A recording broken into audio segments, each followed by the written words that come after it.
Hey everyone, and welcome to another episode of the video game Choo anime podcast, Choochagatari, Unlimited Train Works. This week, we're back to 3. This is just 3 now. This is how it is now. We don't have our grand reunions anymore, but it's fine. I'm sure someone will go away at some point again, but they'll come back, unlike Trixie, who is not here. But I do have John. Hello! That sounds really depressing. Yeah, it does a little. Yeah, I didn't think about it when I was saying it. I was just trying to formulate some sort of thing, and it just sort of went there. But it's fine because we're all okay. She's okay. She's not dead. Yeah, she's fine. Don't worry about that. She's off, like, I don't know, doing some gay stuff. Who knows? It's probably really good. She's living. Yeah. She's living. And Elvie is also here with us. I'm also here. Yeah. Yeah. Cool. I'm glad you are. I have nothing more to say. Yeah, no, it's fine. Sometimes that's all you need, you know? Mm-hmm. All right, so this time around, we're going to talk about Yu Yu Shiki, which is a show that exists. Yeah. I'll give you a little background. It was a 4-coma, which you can really tell. I want to say that you can really tell it was a 4-coma. Similar to Hattori Bochi. They're not similar shows, but you know what I mean. Like the format, the way that they execute on it in the anime is very like, oh yeah, I see how this was 4 panels. It was just a 4-coma, and then they made an anime in 2013. They did an OVA a couple years back, too, apparently. I did not know that, and I did not watch that. Damn. Huh. That's weird. Whatever. Yeah, it's just about some girls. 3 girls. There's more girls, but it's mainly 3 girls. Yui, Yuzuko, and Yukari. That's why it's Yu Yu Shiki. They're all hanging out. And they're part of a club in school where they just go on computers, and they just talk about some bullshit. Talk about some real bullshit and hit on their teacher? Question mark? Who knows? So yeah. What's the vibes? You know, John, I'll wait for you. Elvie, what do you think of Yu Yu Shiki? Okay, what do I think of Yu Yu Shiki? Okay. I'm very mixed on it, personally. I know a lot. From what I understand, this is like a well-received series. This is a really well-received series. Like at that time it came out, a lot of people really liked it. But I had a hard time getting to it. It kind of grew on me. I feel like it's one of those things. Like at least the anime series. Like I don't know how the manga feels like against a 4-coma, but the anime kind of like grew on me slowly. Like, you know, like I'm going into the first episode, and yeah, there are like bits where it's really funny. Okay, so yeah, a big thing about Yushiki is like all the 3 main girls have like similar Y names, so it can be confusing. So I'm gonna personally refer them to by their hairstyle. But right, yeah, I don't remember their names. But they all start off with U, so that I guess that's also part of the wordplay of the title. But what's her name? Yukari. I think Yukari's the purple hair. Yes. Like, you know, she's the fave. Everyone likes her because she's very aloof and like ditzy. But the whole thing where she just starts falling in the first episode. Yeah. I thought that was like, oh, okay, I like that. I like stuff like that. It's like there are moments where it's like, oh, that's really silly and like weird and it just not. This is not real life, you know. It's just like, oh, this is the sort of stuff that only happens in cartoons, and I like it. You know, it's like, okay, yeah. It's just a nothing. Like it's just like it's not anti-humor, but it's more like here's this thing that just is funny for no reason because it's that stupid. It's that nonsensical. My biggest problem with the series really is how this is like one of those series where it's portraying this friendship, this relationship between this group of girls in a way where it's like. How should I say it? Oh, it's kind of presenting this window into a world of these friends where they're just giving these in-jokes to each other, and I feel like that didn't read a lot to me. It's like, you know, and like it doesn't help the fact that I think the humor of the series is very dependent on Japanese wordplay, where it just, you know, at least how I was viewing it is like sometimes like the way it reads, it doesn't make sense, you know, it just like it misses the mark completely. And I think that's one problem. I think this is definitely a series where it can be really difficult to digest when you're not conveying it in its original language. It's not going to be funny a lot of times. It does miss the mark a lot of times because of that, and I won't necessarily fault the series for that. It might be like more hilarious in that regard if I probably actually understood Japanese directly. But yeah, going back to the issue where I feel like this is presenting like a world of just in-jokes, besides like the specific wordplay stuff where it doesn't really translate well sometimes in English, but also just the idea that, yeah, we're just looking into this window of like this very insular group of friends, and they're kind of fucking weird with each other to the point where like it seems like they're very mean-spirited to each other, so it kind of reads off wrong a lot of times, but in reality, no, it's kind of like they're kind of in on it, like when you're with your group of friends and sometimes you just like rag on each other, that's how it is, but like a lot of times it feels like they're just harassing each other and it doesn't seem right, it feels uncomfortable. There are other times, too, where later on, like, there's a big recurring joke where they keep, like, making sexual comments about their teacher, and it doesn't, it's not funny. Like, those parts were not funny. A lot of those parts, specifically with the teacher, were very painful, and I also personally have an aversion to, like, the aloof teacher stereotype who, like, she doesn't realize she's, like, kind of attractive, and she just, that's like in a lot of series, and it's like, and I get why it exists, like, it's pandering to something, but, like, when it's especially combined with the fact that her students are, like, making these sexual jokes about her constantly, and she doesn't get it, it bugs me. It's like, why? What is wrong with this person? Like, why is she not getting what her students are doing? It doesn't make sense. But anyway, moving on, my favorite characters are the side characters, because I think they're the least ridiculous in the series out of everything else. I like how they contrast well with how basically normal everyone else is, like how kind of twisted the three girls are. At least 2 out of 3. Like, one. Yui's pretty normal. Yeah. The serious girl. She's like the short-haired, blondish green. Yeah. Yes, Yui. She's normal. She's pretty normal, and she's just taking this bullshit from her friends. But yeah, I really like the side characters, especially the second group that basically serve as foils to these girls later on. I really like them, and I kind of like digged how I felt like their chemistry was better amongst each other because they just felt more grounded, and like it was nice to finally have that comparison. But there were definitely strong moments, I think, in the series. But otherwise, in general, I can't say I enjoyed this series, to be honest, because there was just a lot of moments that I didn't find funny, even though it's supposed to be funny. But it unfortunately was not funny in like a lot of ways it was trying to be, and there were like a lot of times it either felt uncomfortable or just something like went over my head, and I don't think it means the series fails in that way, or it means it's bad. It's not for me, probably. I felt like the strongest episode ultimately was the last episode where they kind of actually, they're going to the beach. Interestingly enough, the beach episode is the last episode. They're going to the beach. And Yui, the serious girl who often gets, like, the butt of the jokes and seems like she's getting constantly picked on, and she seems like constantly, like, she's for the first time, she's, like, enjoying her time with her friends. I like that. She, like, finally comes to terms of being like, I'm kind of happy with these two people. And especially, and there's kind of this serious, tiny thing about her where, in a way, she's centered a lot in the anime where, like, there's this whole thing where she feels like she's constantly alone. And that's, like, a big reason why she kind of finds this tiny joy hanging out with these two weirdos, even though they keep picking on her.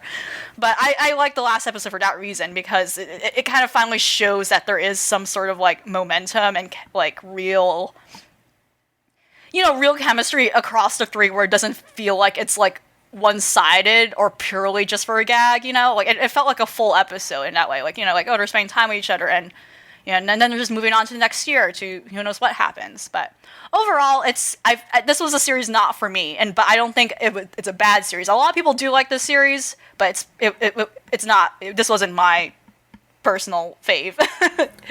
Yeah, I really like the art style. It's very cute. It's a very cute, like the wide faces. Love that. But yeah, it's not the series overall that wasn't for me. Yeah, very Hidamari sketch style Madoka. Yeah, wide face. Yeah, it's good. I definitely think that part of the struggle with a couple of the jokes is definitely the difficulty in translation of some Japanese idioms or like wordplay stuff. There's a lot of it. Like there's a lot of anime that has stuff like that. Like like Hattori Bochi and stuff like that, right? Obviously, like hey, Hattori Bochi, all their names are jokes, but like. that wasn't easier. the focus of the show. Yeah, exactly. That's Yeah. easier because it's not what they're saying. That's just like a secondary gag going on. Yeah. But yeah, there were definitely a few times in this where it's like, oof. I feel for you localizers out there. But yeah. All right, John, how do you feel about it? Oh. I kind of hated it. Hate, Like- really? Yeah, like I kept thinking about it, and I just thought about how bored out of my mind I was the entire time. Like I was like counting down the minutes watching this.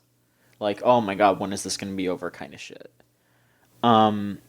You know, I'm in the same boat with LV. Like, you know, it's fine if you like it. I'm not gonna. It's not like a piece of shit. It's not like offensive. It's not like I'm like angry that I had to watch it. I just thought it was start to finish completely unfunny, or to me, like none of the jokes landed at all whatsoever. Like I was pretty annoyed consistently as well. I thought like I was just sitting there like something. I just agree with LV a lot about this, but I feel like I'm just like feeling more strongly about my dislike because like that last episode just I feel like encapsulates my problem because yeah, like the green-haired girl just does not have fun at all until the last episode. Like it feels like she's babysitting two infants basically the entire show. She's just like, don't do that. Don't stop saying that. Like, she might as well just be like, don't put that in your mouth. Don't do that. Like, it's annoying, you know? And like,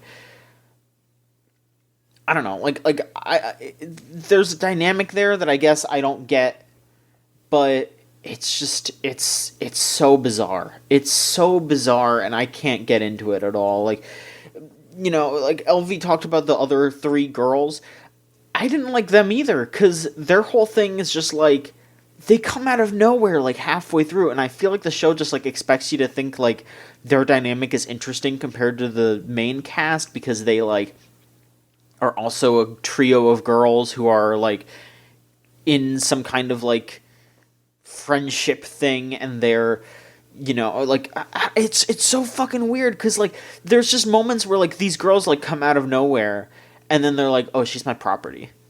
I'm like, what the fuck are you talking about? Why are you introducing yourself like that? Like, talking about someone else. It's so weird. I don't get it. I don't fucking get it. I bet a lot of you are sitting there and laughing your ass off. Like, of course you don't get it. Of course you don't get it. What? But I don't get it. I don't get it. I thought it was fucking annoying. Like, if I'm gonna be completely honest, I thought it was really, really annoying to watch. I just hated it. I'm sorry. I hated watching it. I'm really sorry. No, it's good to be honest about your feelings. I will say, though, my big highlight is that the soundtrack is fucking amazing. Like, so good that if anyone I know goes to Japan, or if I go to Japan, I am absolutely picking up the soundtrack. Like, I like that soundtrack that much. It's a friggin' bop after bop after bop. It's super good. Yeah. Well, all right, then I'm going to come out and I'm going to break the mold and say, I'm fine with it. I don't know. I felt similar to the way you did, John, when my girlfriend tried to make me watch it 5 years ago. I think, and I'm going to be real with you, I think part of my bias that might have changed my perception of this anime is that relationship between the three girls is basically the relationship between me and two of my girlfriends, where we are just constantly torturing Natalie, who is probably listening to this. We're just torturing her constantly in the exact same way, pretty much, because we're horrible.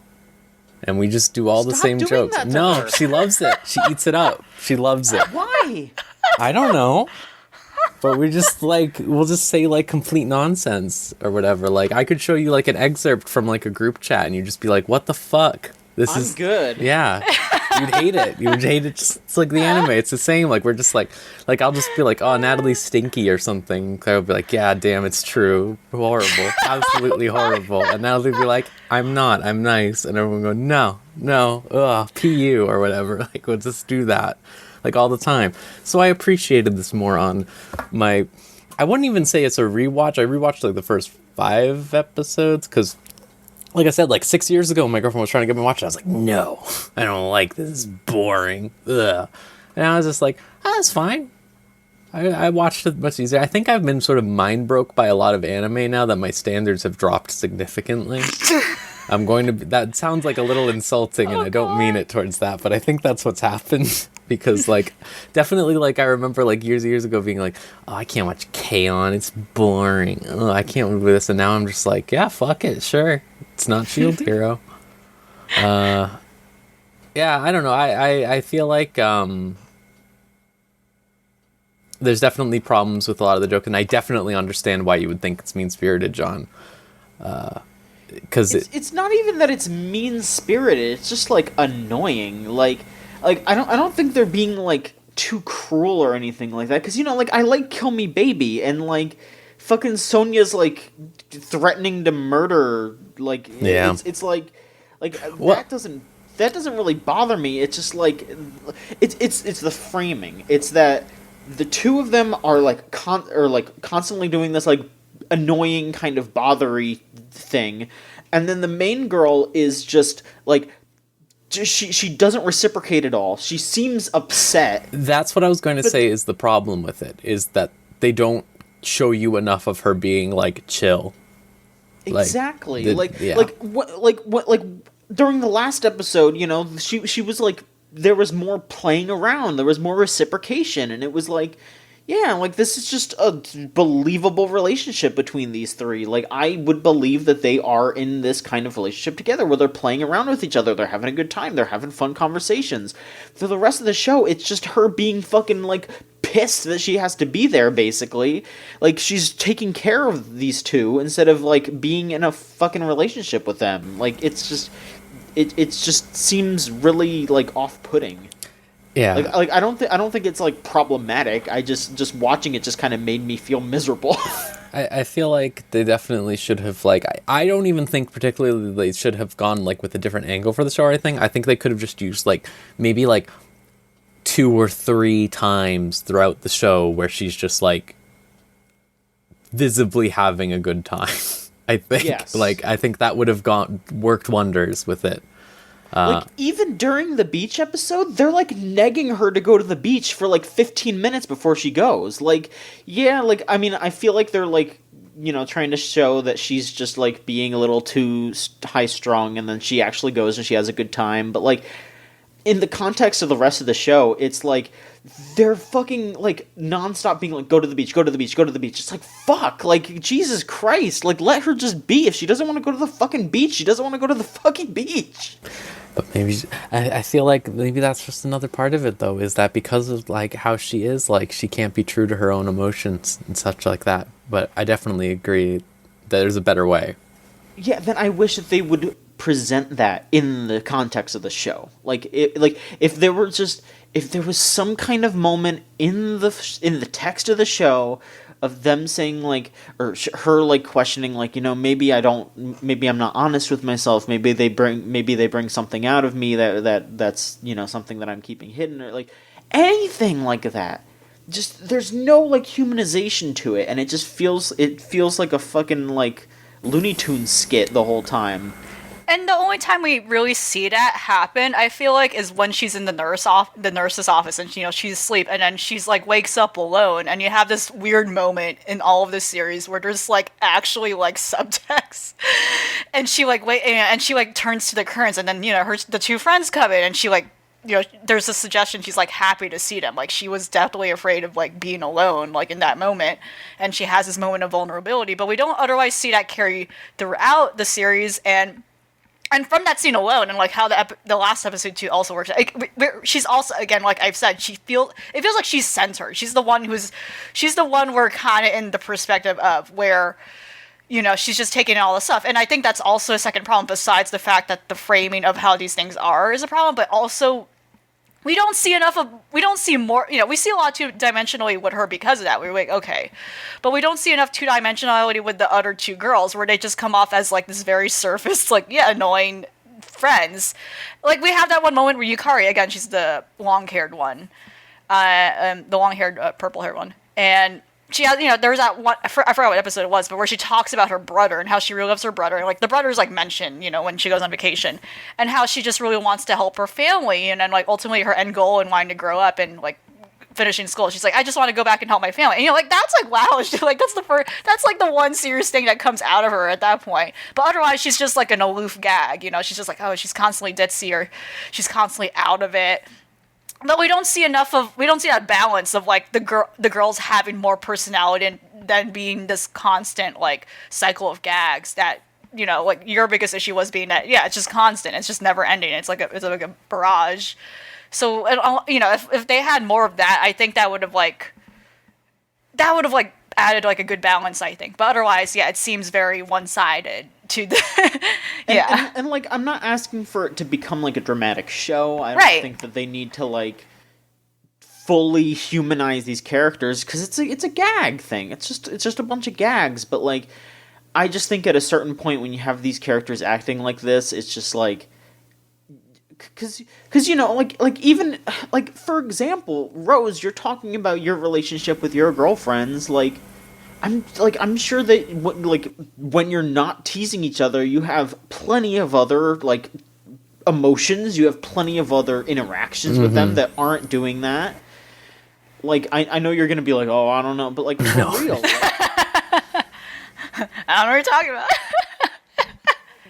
there are layers there, but in the context of this show, all we are seeing are these dumb moments between them, and, I'm sure that when they sat down and just wrote this manga, they were like, I'm just doing this to write down a bunch of jokes, and, like, I guess that's fine, but, like, we don't see, in this show, we do not see the reason why the yellow green hair girl puts up with these other girls, why she loves them, basically. We don't see that, and it just makes it feel like she's just putting up with, like, these, like fucking, like, I don't know. I don't want to be too mean. I feel like I've said enough. It was just a really, really frustrating watch, and, I'm sure, like, I've already seen the opinions, and I know that my opinion is probably going to be pretty frowned upon. But yeah, that's just how I feel. I hated it. No, I'm sorry. it's fine. I think that it definitely would have a different vibe. I feel like maybe this is a different, I don't know. I feel like this show definitely is probably more effective in shorter bursts, like perhaps over the course of an anime season, or when it's a 4 inside of a magazine where you only get one chapter at once.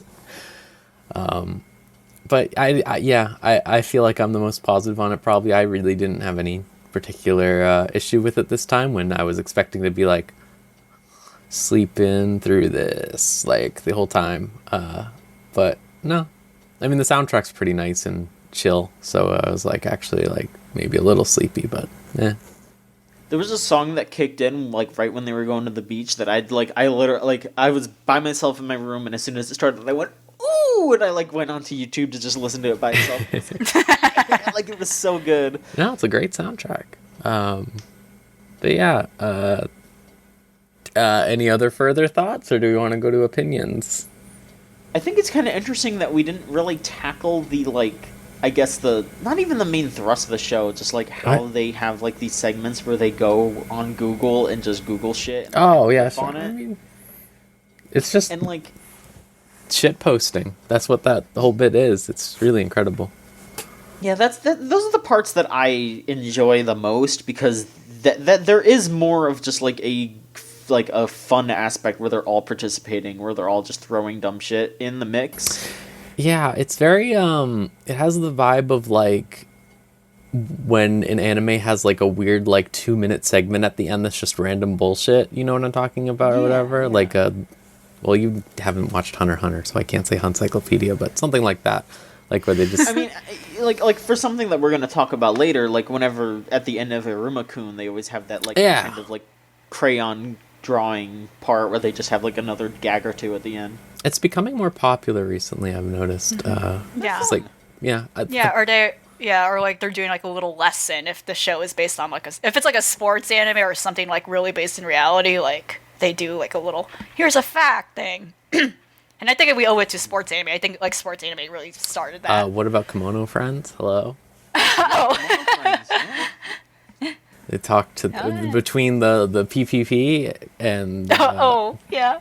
and the Oh God. the dang the zookeepers. Yeah. Mm-hmm. I think we can good. attribute it all to Kimono Friends. Definitely no one did it before because Hunter x Hunter definitely wasn't in 2012. No, yeah, probably sports anime.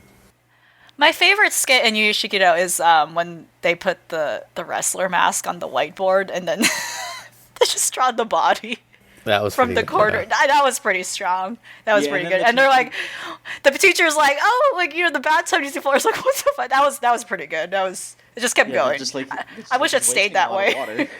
I wish it stayed out. And then they made a weird sexual joke about the teacher again. I'm like, Yeah, they do that a lot. Listen, she doesn't get it. I don't understand. Listen, I God. get it. Teacher hot, okay, we get it. Teacher hot, and But she's confused and really ignorant help about her. the students. Yeah, well, Help. yeah, and her. I liked the very sweet like counsel like student, you know, and she's like, I just want to be friends with him, but why are they so fucking weird? You know, that's like, I think she's kind of like the audience member. She's like, I want to like this, but then why are they so fucking weird? Like, I ended up feeling sorry for her because she's like, going over and like She gets trying her weird. best to- Yeah, why is she getting weird ass pictures? Like, what the fuck? I'd be like terrified. Like, I would not want to be. She's coming over trying her best to connect with them, and they're just like, "Hey, can we touch your boobs?" And she's just like, "Do I?" She's basically just like, "Do I have to let you so you can be my Yeah, friend?" she's like questioning. bad. Yeah, she's like, is this normal? Is this like she does? It's like, oh god, this is And like it's her pretty frame of fucked up reference. when you say it like that, you know. I didn't really. In my head, I was just like, "This is normal." I don't know, but now, no, I don't know.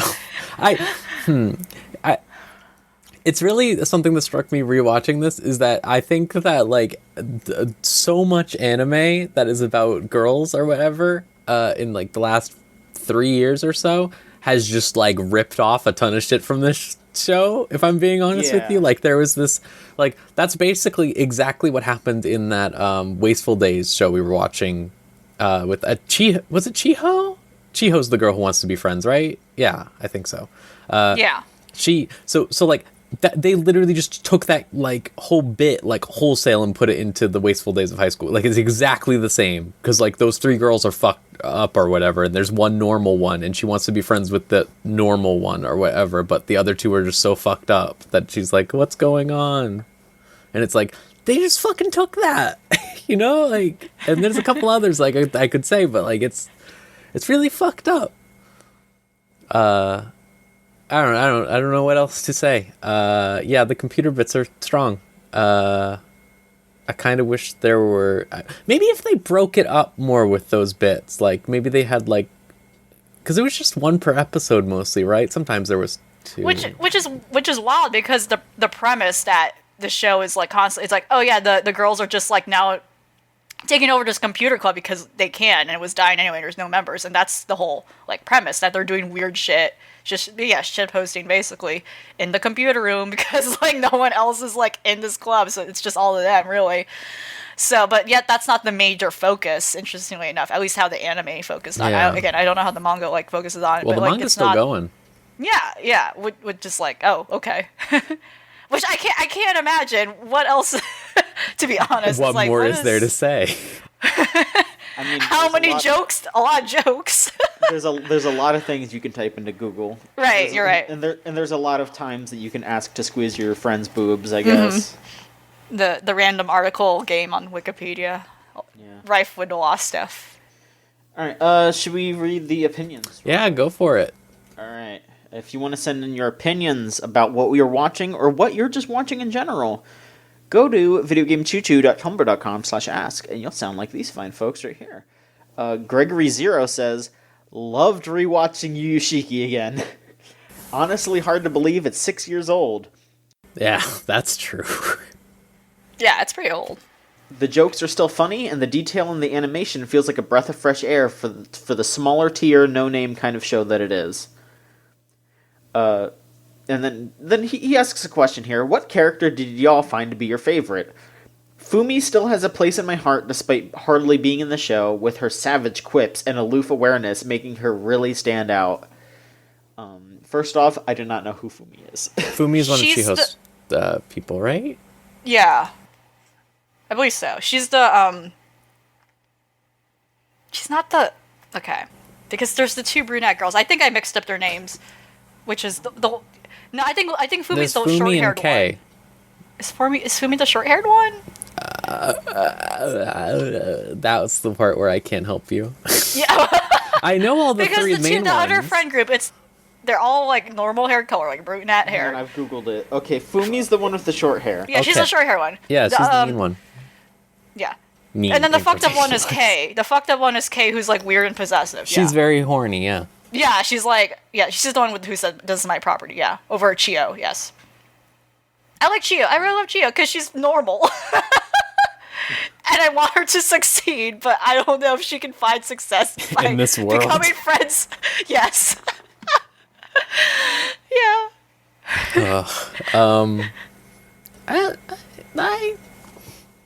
I don't know. I like Yui, I think, just in general. Main girl. She's... Yeah. I'm sorry.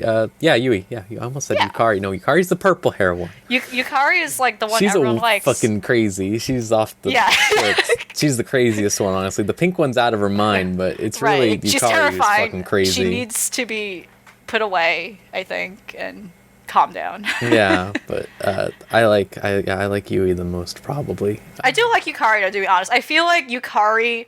So I know. So Yukari's only shitty when the pink haired girl is Yeah. shitty. When Yukari has dialogue, just like on her own, is not dependent. Like she's fine. Again, she's just doing the thing where she's like an aloof, like aloof girl, and that's fine. That's why a lot of people like her because it's cute. And it's like, oh, when she closes her eyes, it like goes really high up, and that's weird looking, and I dig it. And she laughs like she's the one with the weird laugh too, and so that's like, yeah. I like her for those superficial qualities. Like, oh, it's like a cute character. I don't think she's not as mean-spirited as Yuzuko, the pink-haired girl. So she's fine. She's safe. She's not on the hit list. I don't know. You like no one, which is fine. Kinda, yeah. I mean, I guess, Yeah, you can be odd. I guess the teacher, because she was nice and she's cute. I knew you were She was going to very say patient.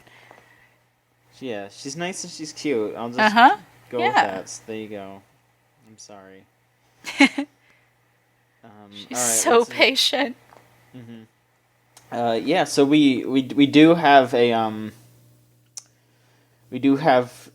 your girlfriend Natalie did send in an opinion, Rose. So here you go. Before I rewatched Yu Yu Shiki a year or two ago with my girlfriend, so I guess that's you. That wasn't me. Okay, That was our other Oh. one. That was the third one. That's the Yuzu. That's the fucked up pink hair one. That's ours. That's the one. Oh, no. Okay. Before I rewatched Yu Yu Shiki a year or two ago with my girlfriend, I was worried that I had overhyped it to her, and that my own memory of it might have been too favorable. I was really pleased to find, though, that not only did she have a great time with it, but I even liked it better the second time around than I did before. It's a warm series where the humor hits consistently and never comes off as mean-spirited even when it's teasing. One of my old-time favorites. Agree to disagree. I'm happy that she has it. The thing I noticed so far by the past two opinions, like all these people watched it a second time or multiple times, and they liked it better after the first time, which is interesting. And I'm curious as to like why is that the effect? Like I wonder Yeah. why, but I don't know. I don't know. Something about it. Yeah. And finally, Trixie actually sent one in. Woo! Never left us. Yeah, she's not fully excised from the podcast. She's still here. Okay. Right. Yushiki has a very specific kind of humor that certainly appeals to people in that niche, and lucky for me, I'm in that niche. Its uses of repetition and weird puns is very much to my liking, and I think each character is vibrant and funny in their own ways. The dynamic between Yui, Yukari, and Yuzuko reminds me of one of my friend dynamics as well. Not to mention the constant amount of love they profess for each other appeals to my Yuri sensibilities. The music bops as well. Some puns don't land, as pun-heavy shows like these can tend to do, and there can occasionally be an odd sense of pacing, either joke-wise or time progression-wise, as in Episode 8, where everyone is in their second year of high school already. And while I like the main dynamic, the teasing can occasionally come off as too mean-spirited. These flaws don't detract heavily overall from me, resulting in a show I can easily and consistently watch and adore. Thank you, Trixie. Very professional opinion writing, I have to say right there. Yeah. You really covered all the bases to not offend anyone while also like demonstrating your love for it. I have to give you props for that one. Yeah, Trixie, you should look into, like, PR or something. Really incredible. Yeah, I think that was a great piece given by Trixie. Like, just I think encompassing like our entire group's thoughts on it, which combines both the good and bad parts of the series. I think. I didn't even think about the time progression thing. That's fucked. They did go. weird. They got into the second semester like not in a weird marking point of the series. It wasn't halfway through. It was like a little more than that. It was I don't know. It also didn't feel like it. It didn't feel like it because no sense of time feels like it's passing because nothing eventful is happening in the series. So it was a weird thing for that to be brought up anyway, and I don't think it mattered. They hit their second year, like Episode 8, and then nothing their changed. third year at the end. Yeah, nothing changes. Like I'm not sure why that was significant to bring up. Right? Yeah. It almost would have made more sense if the whole series was the first year because like the last episode is summer. Yeah. Like it's not like anything really. That last summer, fucking nothing happened.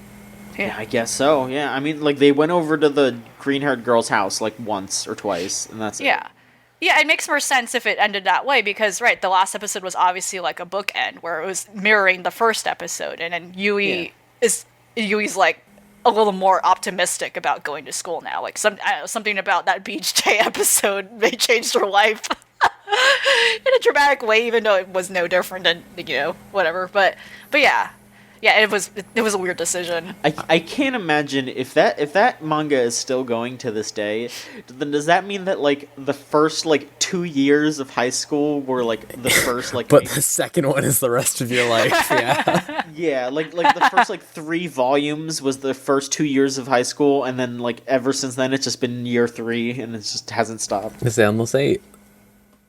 That's horrifying.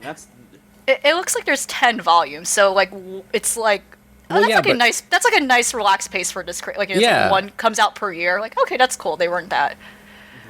Seems consistent, but yeah, that does make you question how is that benchmarked in this series it's in a manga. It's in a magazine, so it's like it's a serialization. Yeah. I just remembered what my favorite episode was just now, which is it's the one where they're talking about fucking Yukari being on vacation. Or whatever. And they're looking at the photos. That. Yeah, that was fucked when they were just like, what is that a bug? Fuck? Yeah. It's fucked up. And she thought she was dying because she overtanned or something. Or like not because she overtanned, because she thought the said bug they're theorizing about bit her. And she didn't think about it. That was kind of solid, yeah. And then we see her brother, who again is only mentioned once ever again. That's the fate of a man in an anime such as this. In a series like this, yes, they don't exist. They're only faceless. Nothing is going to ever be as funny as to me as in the Love Live anime when they go near any bathroom and the bathroom just has 2 women's rooms. There's nothing funnier to me than that. You're right. For real. It is really fucking funny. Like just right next to each other with the 2 signs next to each other. It's like so next level. God. The more room, the merrier. They're always fucking crowded. You're not wrong there, yeah. We need more. For women and for women who don't want to be in the first bathroom. But yeah, that's it for opinions. So all right. Well, that was fairly fine. I was worried you were gonna kill someone, John, but I think we did it okay. No, I'm more worried about people killing me. I guess that's, You also read the opinions. You already, Yeah. so so that's fine. It's all You are no. I'm marked. proud of you. I'm proud of it. It's You fine. We all are got through brave. this. All right, let's detox. Let's detox. Let's not think about that. How about Yeah. some Iruma-kun, huh? That's going on. right. Yeah. all right, Yes. yeah. It's good. I'll say. So we're all caught up on that. Mm-hmm. All right, John. Think What do so, you yeah. think? John, you can detox with this first. Go for it. Okay. I really, really like it still. It's just a nice, cute time. These past 2 episodes were just like these little encapsulations of Iruma-kun being just this like ray of sunshine in the demon's realm. I don't know if I'd say that he tames the like guardian, but he like becomes friends with the guardian that they were all warned not to go near. And it's just very cute seeing him just, become friends with all these, like, monsters and help out everybody, and everyone's just, like, really appreciative of him. It's just very cute seeing everyone be won over by just him being nice and him being appreciated, and, it's it reminds me of early, reincarnated as a slime, where... Yeah, definitely. It's just all, and like the thing with like Rimuru is that he was like actively trying, but Aruma's just like, he's just naturally nice. He's just like, yeah, I'll help you out. He's like, this is how it should be. Like, he's just like, yeah. So it's very refreshing, and then he's finally able to use magic, which is fun. Like that'll open up some fun times, especially because he's like overpowered as hell with the magic, in the sense that like it's his grandpa's magic, so he doesn't know how to use it, but it's not like overpowered as in like, oh, he's just gonna win everything because he doesn't know how to use it. It's way too strong, and it's just funny because there's just this like really cute scene of everyone in a I think it was called like Diabotany, like Diablo botany, Diabotany. It was very funny, where they all like make flowers based on like themselves, basically. And so Aruma's, because he's so powerful and he's thinking about home, he makes like a giant cherry blossom tree, and everyone at the school loves it, and they're just very excited that it's there, and it like becomes like a hangout spot to hang out near the cherry blossom tree.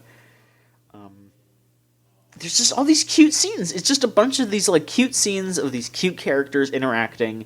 Clara just constantly popping up with just amazing shit. Like, she is completely off the rails all the time, but never in an annoying way, which I really appreciate. It's just endearing.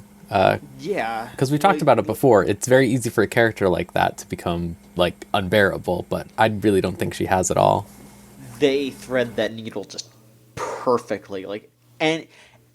Any more, and she would be unbearable, but they get it just perfectly, and she's just adorable. Like, you just want to hang out with her. It's so cute. Like all the different scenes where they just like someone will use their magic and like create a big flash. She's just like holding up sunglasses, like just adorable little like it's just screenshot shit city whenever she's around. You just want to take screenshots. Yeah, they know how to strategically place her as like a good like visual gag. It's like, okay, if you see her, that's like funny. That makes an already funny scene twice as funny. Like, like her reaction to everything. I like the strategic placement of the Clara is in there. Like, they have their board meetings, their storyboarding, and they're like, where do we put her on this one? Yeah. It's very good. Yeah, it's a good show. I think my favorite bit. Oh fuck! It just escaped my brain. Or LV, here you go. Yeah. You go ahead. Maybe I'll remember. All right. Well, what's great about the last episodes is that now Iruma-kun is basically placated in like a bigger class, so now we're actually seeing like we're going back and forth between these variety of characters that, his Gramps, aka the headmaster of school, like, seems to have deliberately placed him in, aka the misfit class. Like, I don't know what they, like, quantifies as. Like, it's not clear yet if they're actually all stupid, but, like, so far they kind of have done a lot of stupid things. But he seems to have, like, clearly underlying motives, whether good or bad, and why he specifically adopted him, knowing he's human. Like, a big interesting thing, like, it's made clear that the demon world is literally another plane of existence. Like, there's a whole thing throughout the series where some people are like, no, humans don't exist, etc. So it's like, it's interesting. It's like, okay, so that's kind of like what we're establishing here, you know? Like, they definitely, the humans are kind of treated as, you like, believe a in myth. humans? Come on. Yeah. So you know, like, it's cool and all that. So, you know, and Iruma-kun's kindness is also kind of like serving us as conscious as him being human, but also trying to, like, you know, just trying to, like, be normal, etc. But, like, his, like, kindness and, like, genuine, it's not only showing, like, he seems to be super powerful because he's human. Like, something about him being human, like, really, like, makes him shine here. Like, you know, for instance, being able to, like, summon the, like causing the teacher to be a familiar, etc. Like, stuff like that. But ultimately, when he like after the botany class, when he summons the cherry blossom trees, it catches the attention of, lo and behold, the student council president, who's like, that shouldn't be here. You know, she's very smart. She's very cool looking, and, you know, she notices, like, oh yeah, this tree doesn't belong here. This tree is from the human world. This tree is only natural to the human world, and it's suggested that she's been taking note this whole time thus far that Iruma-kun is, something's up with him. He must be human. And she's theorizing that. So there's this, and yeah, she's cool. She does the whole, yeah. So, like, it explains this whole sequence where the student council, like, puts people in their place when shit goes amok.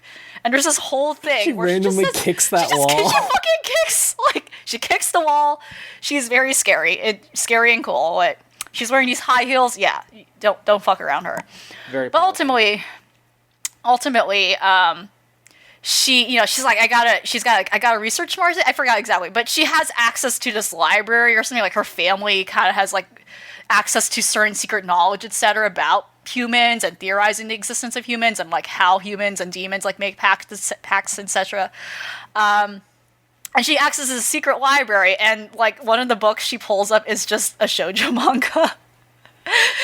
Which she's trying to study to kind of understand human interaction, or, like, what human literature is, and she kind of gets really enamored by it by accident. And then she bumps into Iruma-kun, and the whole sequence plays out exactly like the manga, where it's the schoolgirl bumping into a guy, and they fall in love, and it was just a really funny thing where she's convinced because Iruma-kun is a human that he has some sort of charming powers, and she gets really upset by it.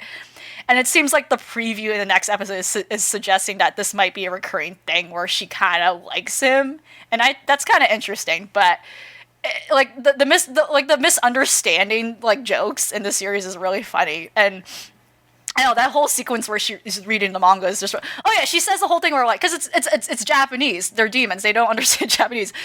She says, like, I can't read what's going on, but I think I know what's, you know, and she's like inferring what's happening. It's really funny. But I thought that whole sequence was funny.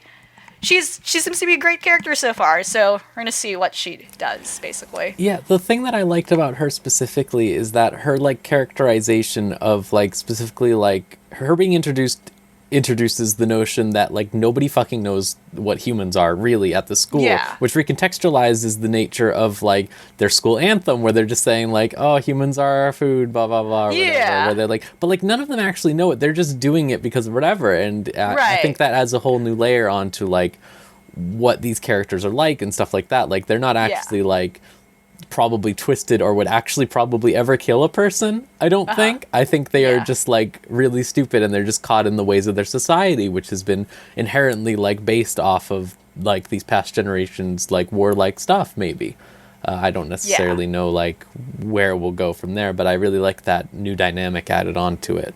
As much as it is just jokes, it's room for more jokes, you know. But yeah, which goes in part with Aruma being constantly afraid that he will be found out, and afraid that, oh god, they're gonna kill me, when it's been proven, and it's clearly heavily weighing on that, like, you know, with all the friends he has made thus far, that wouldn't happen. I think, like, you know, thus far it's implying that, yeah, demons are not bad people. And, like, I like, you know, how, like, early on especially, it constantly reminded us how terrible his parents were and how neglectful and abusive they were. So that kind of is like that's like an important juxtaposition. His human parents were terrible to him, yet he's being treated well in this demon world by other demons thus far. So yeah, I think I just remembered now, my favorite part of the episode was when because I love Asmodeus. He is Kun. my fucking favorite character in this show, I think. As much as I do love the teacher, who's just constantly annihilated. Yeah. He's just such a good boy. He's just so kind and warm in his soul. He's not two-faced. Like, at first, like... You were worried, right? Like, you were worried. It's like how he's one of those, like, archetypes where he's, like, a pretty boy, and he just kind of...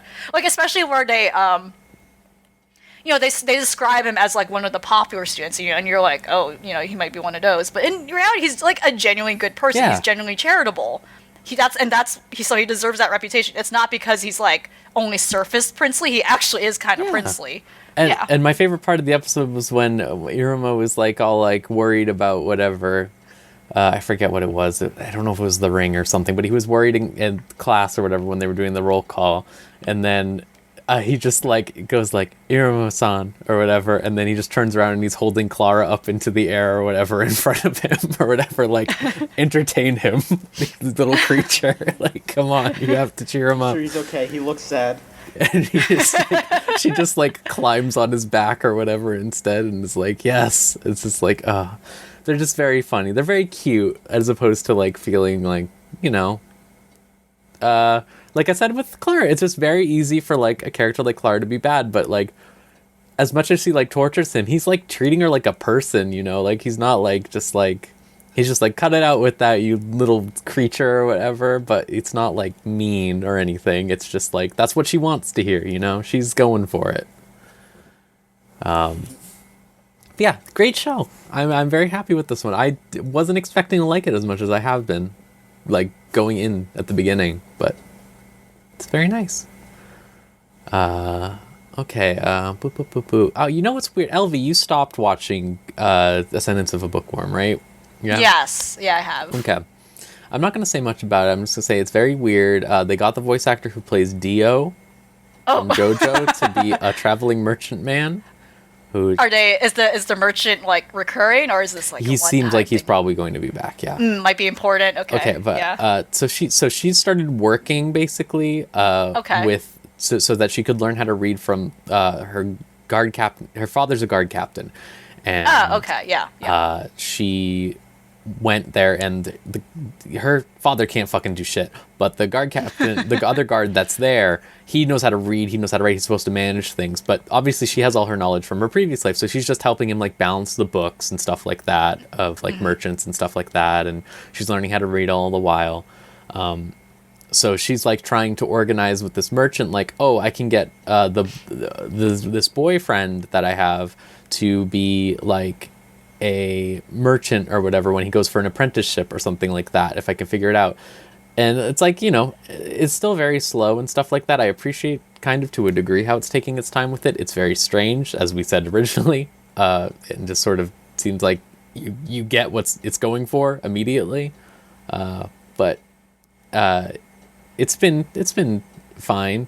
The thing that I wanted to say is that the last episode ended with, so she keeps getting sick, like, whatever. She's just, like, they say in the first episode, she's very frail or whatever. She's, like, asked to the merchant man when she was talking to him before she left, like, oh, do you know of a disease that just keeps coming back and makes you tired? And they're like, oh, no, I don't know what that is at all. And the other guard's like, yeah, I don't know what that is either. And then she goes, oh, okay, and she leaves. And then, like, the final shot of the last episode was just, like, that scene, and then, like, when she walks away, the other merchant goes, oh, no, she has the devouring. She does not have long to live. The fuck? Oh, fuck. The devouring? Yeah. And I was like, what? And that was the last episode ending, and I'm like, fuck! Yeah. Oh, shit! Okay, so, well, that also goes back to a lot of people's theories where the original girl, so it's not as bad, the original girl probably died from the devouring, and she just replaced the soul. Yeah. Like, again, so, like, that's still pretty what people twisted, are saying. but She didn't force kill a child by She accident. did not kill a child, no. So, okay, interesting. But Wow. this show's doing a thing that, like, I appreciated. It's doing it much better, honestly. So when I said, when I talked about Mao Sama Retry, I appreciated something specifically, which was that a lot of isekai recently are really obsessed with the slime type style of thing, where they, like, talk about infrastructure or something like that, or introduce like modern concepts. And the Mao Sama thing was like, oh, like he's making his empire off of like creating like healthcare for people, like like free healthcare for everyone, and soap was his big one. That's how he was Basic funding that. hygiene. Because it was like, well, like you go to all the rich people and you go, oh look, this poor girl has better skin than you, isn't that weird, or whatever, and they go crazy or whatever. Which is kind of accurate, yeah. Yeah, and that was how he got all his money. People that fucking be disgusting. Yeah, and I was appreciating that because that's like a novel concept. It's cool. I think the book one does it like much more interestingly because like she's doing like extremely mundane stuff. This isn't like Dr. Stone levels of her bringing this up. She's like, I made like a really basic shampoo. I made like a really basic I made a fucking pancake. Like I did all this thing. Like, oh, this stuff you're using for bird seed, you can actually cook it this specific way, and it makes like a great like soup stuff. Like she's doing all these little things that like. Her ultimate goal is just, I want to make books or whatever, but she's able to accomplish like her goals or seem much smarter and get away with stuff because she's like just bursting out these insane ideas and concepts for this era. Right. And I like that aspect of it. I think that's really clever. There's a lot that can be done with it. I don't know where the show is going because sometimes her eyes just glow rainbow when she's very upset, and I don't know what that means, and she apparently has the devouring. So I don't know. But yeah, I just wanted to zoom to that real quick. If you like really slow stuff, and honestly, if you have problems with isekai, I would say this is probably a good one to watch because it's barely an isekai, honestly. Like, it's not like, there's no battles, there's no like fighting at all. None. No fighting. Yeah, it's just a little girl doing stuff. It's just a little girl hanging and no one out. Listening to her because she feels like she's smarter than It's sort of like an analysis of like surf society at that point. Yeah. Like, not the point of like where, have you ever seen Maoyu? I talked about this a while back, I think, where it's like that one is like actual serfdom stuff where it's just like the peasants run the farms or whatever and talking about how that society worked. This is further than that. This is like just before the Industrial Revolution and stuff like that, where it's like everyone is still like in medieval style stuff, but like people live in apartment buildings. They live in these huge apartment buildings basically, like in cities, and like just go around doing like really stupid bullshit and stuff like that because that's what it was like before like factories and stuff like that came into being. And she's like just on the cusp of that, I think, since I'm sure she's going to invent the printing press or some bullshit like that. Yes. But yeah, I think it's a pretty good show, honestly. It was very boring in the beginning, but I think it's picked up at least a little bit, and it's definitely more endearing because like her family like really cares about her now or whatever, and it's really sweet. Like, as opposed to it just being like, because you actually like, it feels like she actually knows them now, whereas before it was kind of weird because it was like, well, they think that she's this other girl but she's not actually. But it's sweet. Like the dad gets jealous that she's always going to the guard, just whatever, to talk to him. He's like, you know, he's married, right? And she's like, what the fuck are you talking about? I'm 6. Like, it's very funny. Yeah, so that's a good one. I'd mentioned it just offhandedly, but how about Dr. Stone? I know John's not caught up on it, but how about that Dr. Stone, huh?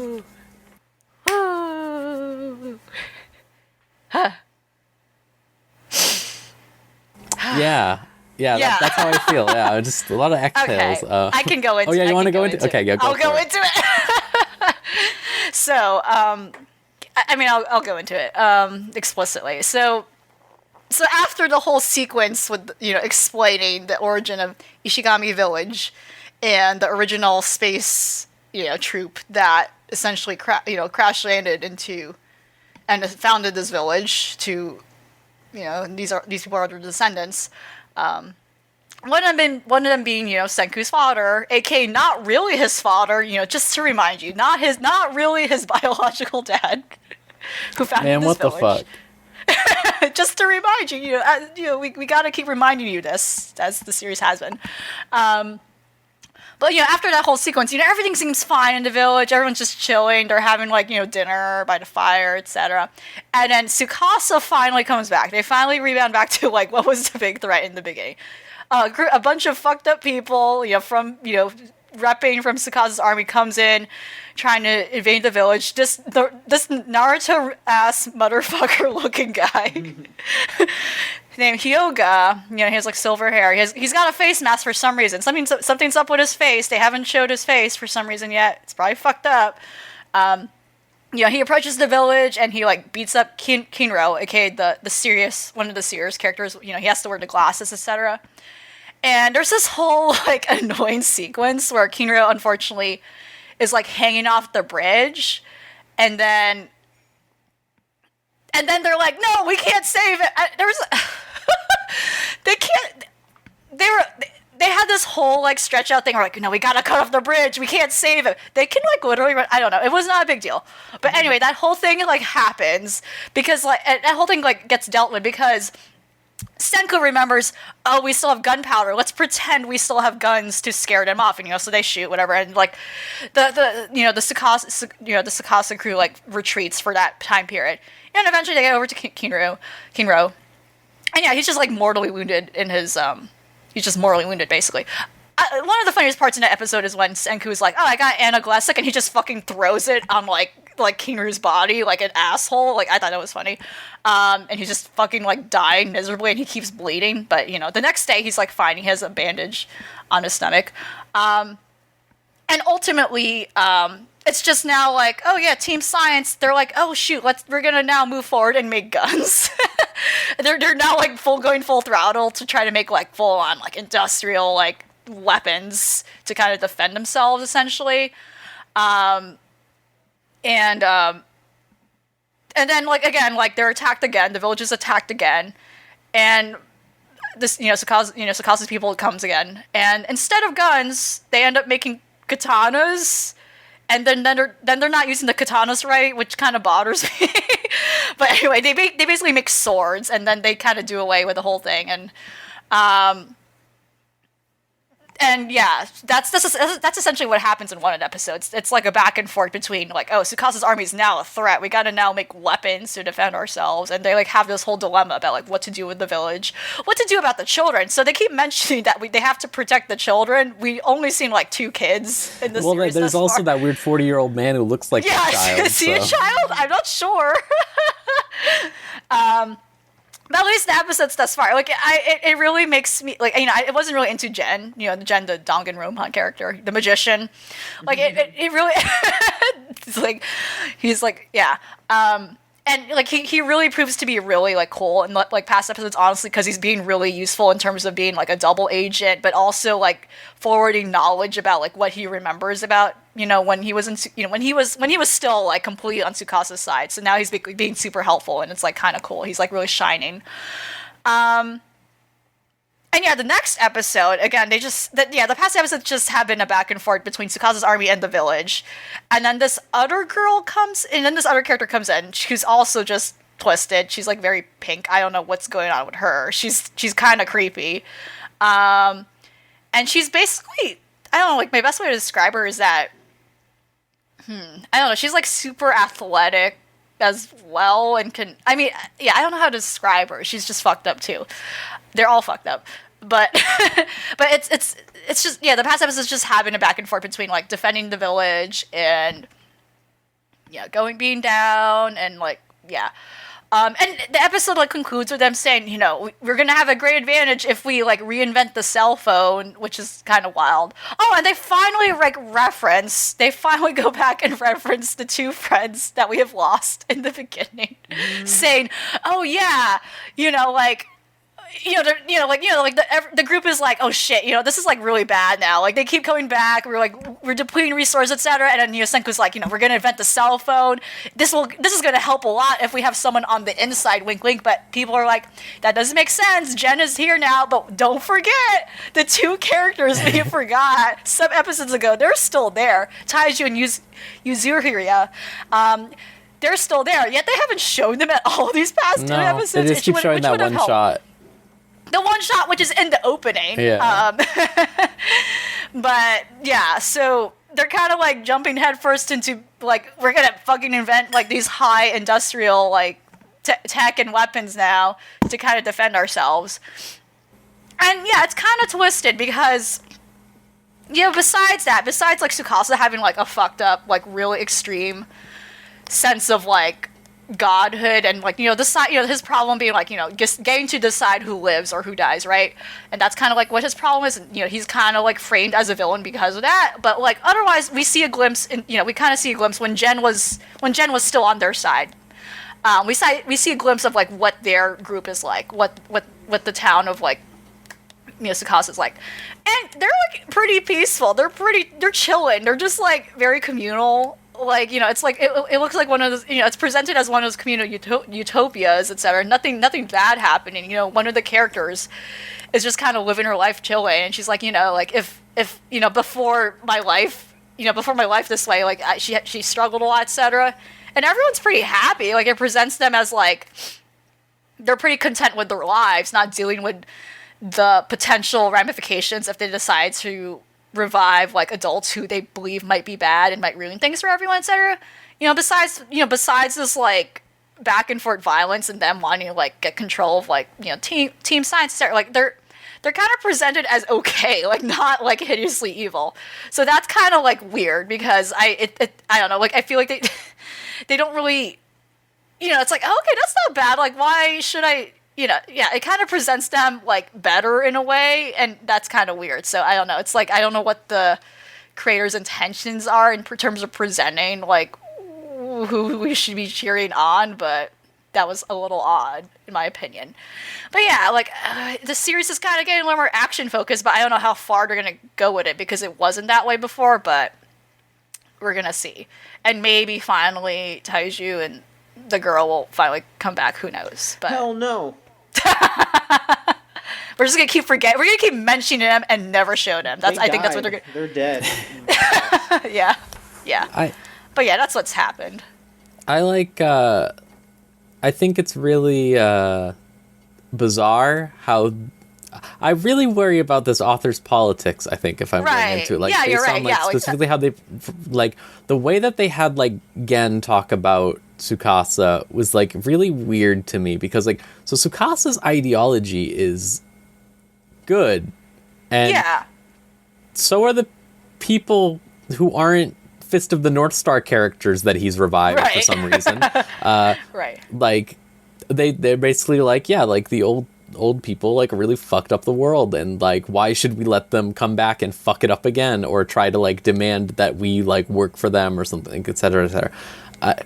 The thing that like really fucked me up is like when they have like this girl said like specifically like you have to give like I had to give my whole paycheck to rent or whatever. It was basically slavery, and it's like yes, but they're framing it as this like thing that it's like that she's just lazy or something because she's just like laying around. Like the way she was posing too, like they're presenting her as like. But then it's like that's a fair complaint. But it's like that's true. Like it's just it's true. Yeah. It's like it's bullshit, and it's just like it's and then Gen goes like, oh, you get a bunch of tough guys and you bring like a half decent idea and they all fall for it, and I'm like, what are you talking about? A half decent idea? Like, what do you mean? Like, he's just saying something that happened. Like, and everyone's like, the only bad thing about Tsukasa's side thus far is like how he's acting. He just kills people. Yeah, he just kills people for no fucking reason. He has like a godlike complex, and that's really the main problem. But in terms of like why the people are siding with him, the philosophy makes sense. That is something like most of us would want. It's like like we want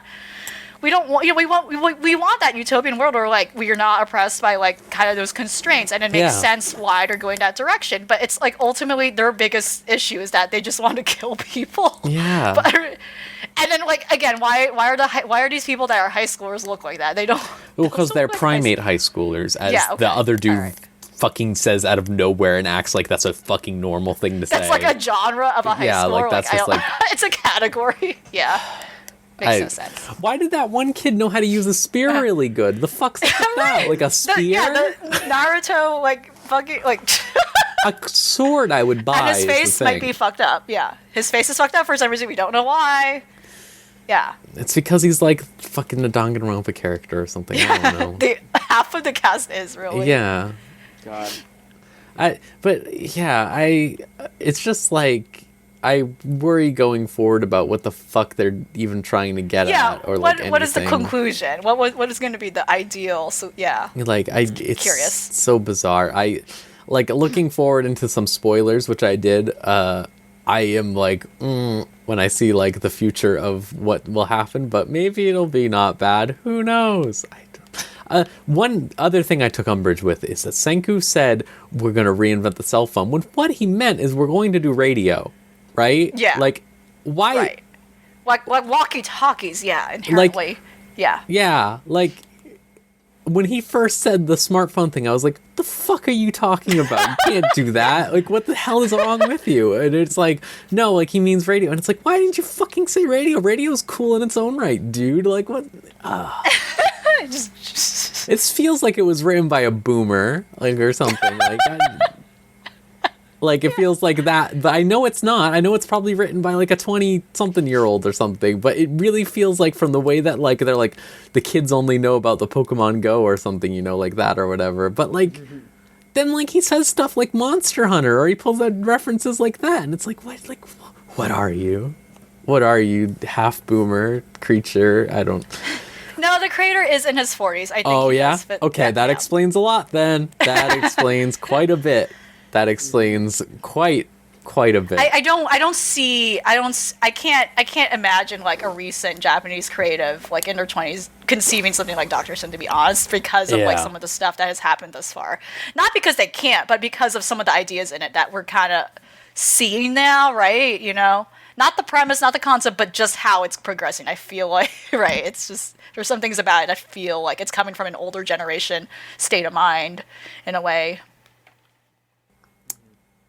Weird fucking show. Just overall. Yeah. Just a real weird program. Yep. I'm sure we really encouraged you to catch up, John, right? Yeah. Oh, God, no. This show sounds like a piece of shit. It's an adventure, though. It's a real trip. I'm gonna keep watching it because I need to know. Yeah, it's just like, it's the thing you watch where you're like, what the fuck? Like, what? The fuck? Wait, I have predictions about how they're going to solve the Tsukasa thing, and I bet it's going to be stupid as hell. Okay. John, you are caught up on Kimono Michi, though, right? Yes, I am. What do you think? I think it's pretty good. It's still really good. I'm still having a great time with it. This newest episode actually, like, had some legit, like, stories backbone to it and, like, made me feel an emotion, perhaps. I like it. I like that they are... I really like how they focus on the different characters and how they find new, like, interesting gags to work with them, and then they also just characterize them really cutely as well. Like, they, basically the big plot conceit in the latest two episodes is that there's like a rival, like she's not like a vampire. She's like the like other little girl. Is she like also a dragon, or what kind of like monster? She's a half dragon. Okay. I mean, I know that the one that's on his team is a half dragon. I don't know about the other one that's like her rival. I thought she was too, because they're in the same family. They're not in the same family. They're rival families. I think she might just be like a demon or something. Aren't they like like they're like the four families or whatever of a thing? Like they're all part of one larger family, I thought? No. I thought that was it, because her whole reason she took umbrage with her was because she was bringing disgrace to the families or whatever. In general, the concept of the families. I mean, you know, they're the different families. They don't have to be exactly related. Anyway, so there's they introduce this like rival girl who's the rival for the dragon girl, and she summons Kimono Mask's rival, who was like obsessed with him and was just like he wanted to win so badly, and now he has the chance. She's obsessed. He's ready to go. And then the next episode is just kind of like them, like, humanizing the conflict with the two little girls, and then their servants, their servant vampires. It's just a lot of, like, world building, and interesting character dynamics and like actually cool looking fight scenes and just all these things that you would not expect from something that is like pretty gag heavy, you know, like they actually go in on these characters, they make them believable, they make them interesting, and you know, it's still funny, you're still laughing, you're still having a good time, you're still laughing at all the dumb shit, but there's also just all these like great little moments of these characters interacting and, you know, and getting in cool fights and, you know, just fun stuff. Just fun stuff overall. I think Kimono Michi is a highlight this season. This season. It is very, very good. You know what? I really liked how much Carmilla sucks. She just really she's sucks. Hilarious. Like, yeah, like everyone just calls her a loser because she's a loser. and she is the loser. Yeah, like it's like, and she just sort of like lives like that. And it's like, I mean, you kind of feel bad for her, but you also kind of don't, because it's just kind of, she's like kind of like a turbo loser. Mm-hmm. She just buries herself in dirt and drinks beer. It's great. It's very good. She's just constantly fucking up, constantly getting eaten. Like all the like, there's so many like well animated scenes of her just getting completely fucked up, and it's always so fun to watch. I like the reoccurring gag that is literally just taken from Konosuba, but it's fine. Where the wolf girl just keeps stealing that dude's swords that he keeps finding everywhere and selling them, and that's how they get all their money. It's like, well, you brought Nothung, the famous sword from North Kingdom or whatever? Fuck. Like, that dude doesn't even ask any questions. He's just like, cool. Which I guess, like, if you saw her, like, doing all that, like, bartending or whatever, the delivery for foods and stuff like that, like, I guess you wouldn't question her power either, but... Yeah. She's powerful. It's a good show. I like the joke about it being Mao is his, fucking stage name or whatever as a wrestler, so like everyone just when they're like, who are you or whatever when they summon him, and he's like, I'm Mao, and they go, yes, we succeeded the Demon Lord summoning. It's a good joke. I feel bad for the princess after that one episode, I want to say, though. Oh yeah, they just constantly own her. She's doing her best too. That's why it's so sad. Like, she was trying to do a good thing, you know? Like, I don't feel like she's bad or anything. She was just like, I want the world to stop being horrible and people to attack, and she just didn't have, you know, the foresight to think that you could befriend every single horrible monster that exists in the world. But oh yeah, yeah, it's a good show though.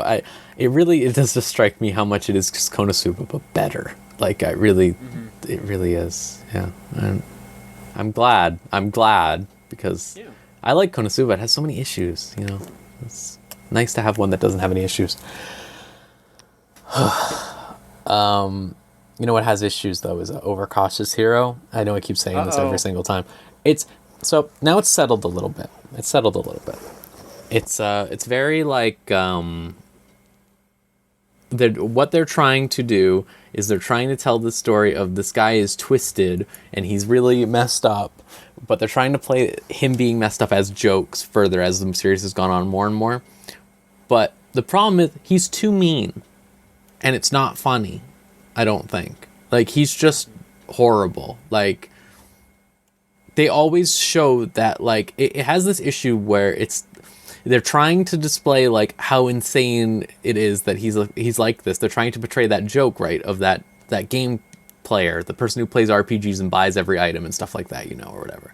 But they're always proving him right in like really insane ways, and not even like, never once is he insane for having done something, like, for the most part. Like, they always validate him, which I think is a serious problem when you're trying to do a satire. I mean, it's hard to say it's a satire because it's like a joke. It's not like there's this group out there, fucking people like that are running the government or something. But like, it's very like in the most recent episode, this girl is like this like goth girl or whatever. She's like twisted and like she's like, you know, the classic type. She's like a hex maniac from Pokemon, right? And she's like, they like teach him how to do this one spell or whatever, and like she falls in love with him, and like she gradually like starts like, you know, like doing her hair more and like trying to like learn cooking and stuff like that to impress him, and she makes him a cake wherever for him to go or whatever, and is like, I hope you do your best out there. And he's like, you made me a cake? That's disgusting. You're gross. You're the worst person alive or whatever, because he doesn't like cake or something like that. And she just like cried, and he was like, all right, bye. And it was just like, what's the joke? Like, maybe I'm too like soft-hearted for this, but what's the joke? Like, it's just, he's being mean. I don't get it. And like, there's just a ton of stuff like that. Like, some dude will be tortured, and he's like, I'm saving you so you can carry my bags. And it's just like, I don't get why the appeal. I don't get it. Apparently people like this show also, I found out, which is really twisting my mind. Because I really don't get it. There are better isekai out there. I'm not saying watch Sword Art Online, because it's not better. I mean, it's better, but it's not you know. I'm just saying, there's better. Kimono Michi, right there. It's funny. Yeah. It's actually funny. And it has like jokes that are a little like, you know, abrasive, but they're never like just outright horrible or anything. Like, they don't make you feel bad. That one just makes me feel, all the jokes are just like really just. And I don't know what they're trying to do with the goddess character in that show either, because like she'll constantly be like, oh, he's so stupid, he's so twisted for doing these things. And then like the second that like she just like immediately falls into believing that like he's not crazy twisted man or something like that, and will be like, oh, I want to kiss him now. Whoa. And it's like, what? Why? Like, he's like constantly like just like calling her a bitch and stuff. It sucks. It sucks. It really sucks. I don't know what's wrong with him. No more talking about that. I'm sorry. That's the last time I'm probably going to bring this one up, because it hasn't changed that much. It's just like, it's a bummer, man. It's a real fucking bummer. Word. All right, Elvie, I wanted you to talk about this last time, but we ran out of time. So tell me about Ahiro no Sora. I'm sorry, Duck Sky, which is what that means. Or Sky of the Duck. Sky of the Duck, motherfucker. Duck of the Sky. I don't know. What does that have to do with basketball? Oh wait, you told me that it has to. Okay, I'll yeah. All right, go for it. So Ahiro no Sky is a sports anime. It's a sports series. It's based off of a manga that apparently has been running since 2003, and there's 50 volumes thus far. Whoa, what? It is getting an anime now? Yeah, and I don't know. It's getting an anime just now. So that creator I don't know. was waiting for someone to get out of college. They saw a child and they were like, this child will do it. I think sports anime are having their moment again, because it's like one of those things where a bunch of them have ended, or like a lot of them have ended their recent course. So I guess there's like a lot. I'm noticing there's like a lot of new ones like popping up, you know, or like ones being expected. So it's just that time, you know. We're gonna go dig into the archives. Yeah, it's a special time. From more than 16 years ago. But okay.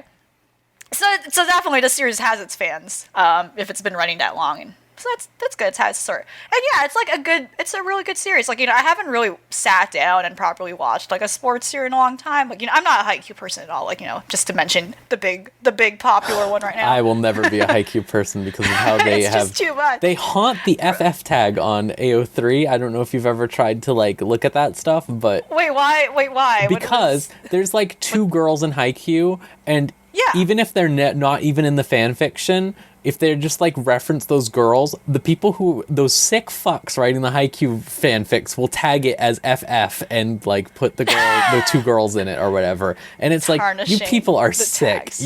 Get out of here. Because then it's just obviously it's just yaoi, and it's like, that's fine, but that's not what I'm looking for. Yeah, it's fucked. Oh. Anyway, sorry. Yeah. That's my vendetta against Haikyuu.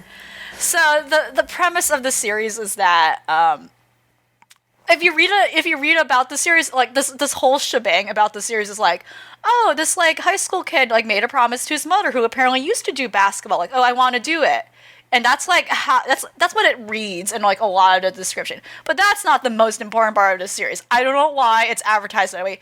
The biggest thing about this series is that the main character, whose name is Sora, so there's kind of like there's like a lot of wordplay going on with the title. There's like multiple things. There's multiple like double meanings going on. So, he's not a duck. Oh. He is a human boy. This is not Princess Tutu. But he is Sora. Yeah, so he goes on to join the basketball club at his high school. And I guess he's a new student as well, entering this high school, because that's always how it goes. How do we introduce a new environment if they're not a new student too, right? Mm-hmm. And when he tries to join the basketball club, so it's distinct from, I guess, competitive basketball. So this is just like casual basketball club, which I don't know, whatever. I'm not going to go into that. And he finds out, unfortunately, the basketball club sucks, or it's like non-existent, because when he goes to like, I guess, the storage room where they are supposed to have their meetings or whatever with equipment and stuff, or like the locker room, some shed thing, whatever, it's just filled with delinquents, like crazed, scary delinquents. And they look like adults, and it's like, why are they drawn as like... I really like that. I like the consistent thing of like portraying delinquents as adults. There's this... not to derail, but you ever see Sakamoto-kun? Yeah. Okay, there's like this like delinquent in Sakamoto-kun who is literally 40 years old, and it's really fucked. Like he's like and he just shows up to fuck these kids over. Like it's like really twisted. But anyway, it's several episodes in, and long story short, Sora's like, like, I really want to do basketball, and he gets picked on. He gets genuinely bullied by these fuckers. It's like, oh shit! Like at some point, they threaten to throw his sneakers away, which is actually like a prize thing he got from his mother. And it's like, oh god, that's a big deal.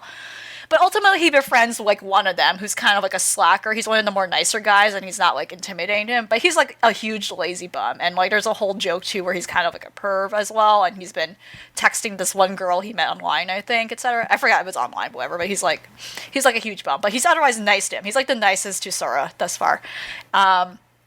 But Sora's like enthusiasm and optimism to really want to play basketball and like actually make this club useful, as opposed to just being an excuse for these guys to hang out. And essentially, it's like it makes sense. Like the school requires everyone to be at least in one extracurricular to finish school. Like I know I had to. I had to do that too. Yeah, that's like that makes sense. Like you gotta encourage people to do something other than like just school. So they just made up this. They used to play basketball apparently, but they just, as time went on, there's like no purpose. They just lost the purpose, and they just do it now for the sake of having that on paper, right? So long story short, Sora basically slowly gets to know them and like bonds with them and inspires them to like actually start playing basketball, etc. And one of the things is that like he gets bullied. He goes to the court and like confronts them, and he plays like a one game versus like four of them. Like it's pretty impressive, etc. And then the girls and like the female characters are also like really important in the series. Like like one of the girls who like is like one of the big stars of the girl basketball team. Like they go in and help as well. And basically Sora impresses these guys, and they just slowly grow to warm up with each other. And the last recent episodes really has been them like actually playing a game with some other competitive high school. And like it's just a really cute, cool show. Yeah, they act like teenagers, which is like what I'm impressed by. Like they don't act like weird, hyperbolic, over intense like athletes. Where a lot of sports like anime focusing on adolescence, but the competitive nature that a lot of them have is just not like that. Like it's like wow, this is like life or death. I don't feel that here. Like there are stakes, but it doesn't feel that way. The stakes here is really just that they want to prove themselves individually, or they're trying to confront why they like basketball, or like what sort of like problems do they have in the past that made the delinquents this way, etc.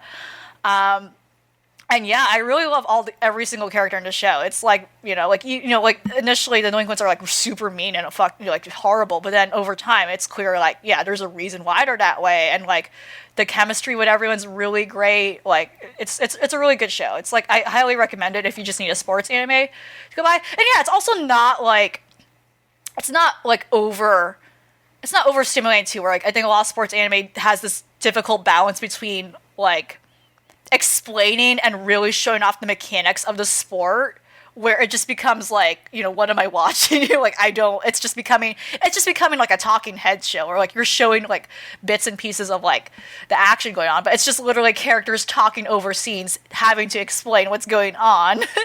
Or like the sport itself is a very minimal thing in the background. Like, I think this show is very nice. It has like a nice balance between like showing basketball and showing like the character drama, etc. And it's well produced too. Like, I think the character designs are also very unique and like in a nice way, like cool and interesting. So, and yeah, the delinquents have the stereotypical like over stylized hair that is very dated, but it still works. I think for like how for some reason Japanese anime keeps depicting like punk kids that way, with the pompadours and stuff. But it still works, I think here. It's like kind of it's still goofy to look at when everything else is like so realistically designed, but I really like it. And yeah, like a big setback for the main character is that actually he's like shorter than the average guy too, and that's kind of like one of his things too. And like it's the whole thing about him proving himself to be more than just his height. Like, he actually like inherited these skills from his mom, who used to be a big deal basketball player, etc. And like he wants to just prove himself to be on his own. And it's like a whole thing where like one of the girls finds out and she's like, wow, why aren't you telling everyone? And he just wants to be, he just says like, I don't want to be in the shadow of my mom, I want to be my own thing. And that's where the duck metaphor comes to play, because I think the main character is compared to like a duck, where he's not really graceful, he's kind of like awkward. And I guess that's kind of where it comes in. Yeah, that's where the title comes in, because he's kind of visually compared to like a duck who's not really graceful, and stubby, etc. My big thing so far is like they're really weird about like what happened to the mom. Yeah. So she's often referenced. I'm like, it's not clear if he lives. So far, it's not clear if he lives on his own. Like, no one's saying anything. It's weird. Like, I'm not sure if she's dead, or like the last thing I recall is like there's a shot of the mom in the hospital. Like, maybe she's just in the hospital and is sick. It's not clear what happened to mom, but she's a big deal. But they're not being explicit about what happened to her yet. But people are talking about her as if she's alive. But I don't know. It's a little weird. I don't know why they're holding out on that. Like, they're not explicitly saying what happened to mom. Where is she? Why did she stop? And the implication is that, like, yeah, maybe something bad happened to her, but, like, what is the bad thing that happened to her? No one is saying anything. They're being weird and vague as if it's, like, a kid's show where they can't say the word die if she did die. It's doing one of those things. It's really weird. But otherwise, it's like, yeah, I'm gonna, like, follow this way through. And it seems like they've been, like, approved for, like, a 4-core, which is like, oh, wow. Well, yeah, it's like a 50-volume manga series. They can't really. But, yeah, I really like it. It's like, it's a nice... Also, the theme song and ending song, it's very nice. It's very nice. Highly recommend. But, yeah, I do recommend it for anyone looking for a sports anime. So... But they're really weird about, like, discussing the mom. I don't know why. That is very... I remember that was the thing that stuck out to me when we were reading the descriptions for the next season, was that its whole thing was like, it was like, what happened to his mother? The mystery will be unraveled. And I was like, what? They're not saying anything about it. What I mean, happened? Clearly some people must know since it has 50 fucking volumes, but... Right. Something that I did want to know about the show is that they had a scandal. I don't know if you saw this, where the ending theme has dancing, right? Uh-huh. And those dances were stolen from YouTubers. They just rotoscoped over it or whatever. God, that's right. Yeah, I remember and seeing that. It ended up getting resolved. They credited them and paid them after the fact, but it was a big thing because everyone was really, everyone was complimenting the ending. They were saying, "Wow, I really like how these people dance. They dance very like differently from each other, even if they're doing the same dance and stuff like that. They have very, it's nice. It looks real. It looks fluid." And then everyone was like, someone came out and was like, "Oh, they stole it," and it was like, "Oh no." Oh no! Fuck. Oh shit. But yeah, it ended up being resolved, so all is well now. They had that scandal a little bit ago, and that was how I was like, "Oh right, that show." Yeah. Well, that answer to Duck Sky, I was hoping it had to do with the mom, but I guess that plays off as like that's probably like there must be like some sort of like duck idiom or something in Japan. Yeah, no, like the first episode is literally called The Ugly Duckling. Oh, okay. And a lot of the episode titles have like flight or bird like analogies or metaphors. Like, you're taking first flight, stuff like that. Broken wing. His name is also Sora, so I don't know if this is close to like a Kingdom Hearts like mythology with like wings, like swan. You know, I don't know. At some point, there's gonna be like a swan reference. I know that it's gonna happen. Yeah. But yeah, everyone feels like a teenager. It's like, oh shit, yeah. It's refreshing. It's refreshing in that way. It's like people feel normal out of everything else I'm watching. So.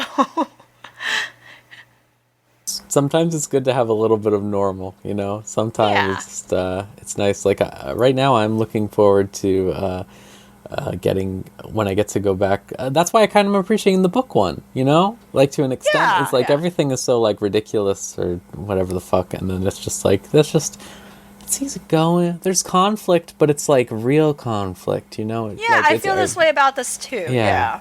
Yeah, like I genuinely feel like a passage of time is happening. Like it's just these kids playing basketball, and then they're with these funky punks, and they're like ridiculous, and it's like, yeah, it was just really cool to see how, like the whole even development of like these guys like relearning how to play basketball because they haven't done it in a long time because they've just been so idle by it, and now this like some freshman kid is just like this pipsqueak. He's like like fuck you guys, I'm gonna prove it. You know, it's the way the series is developing the characters is very nice, and like and I guess because it has like it's referencing a material that has been like long established, 50 fucking volumes.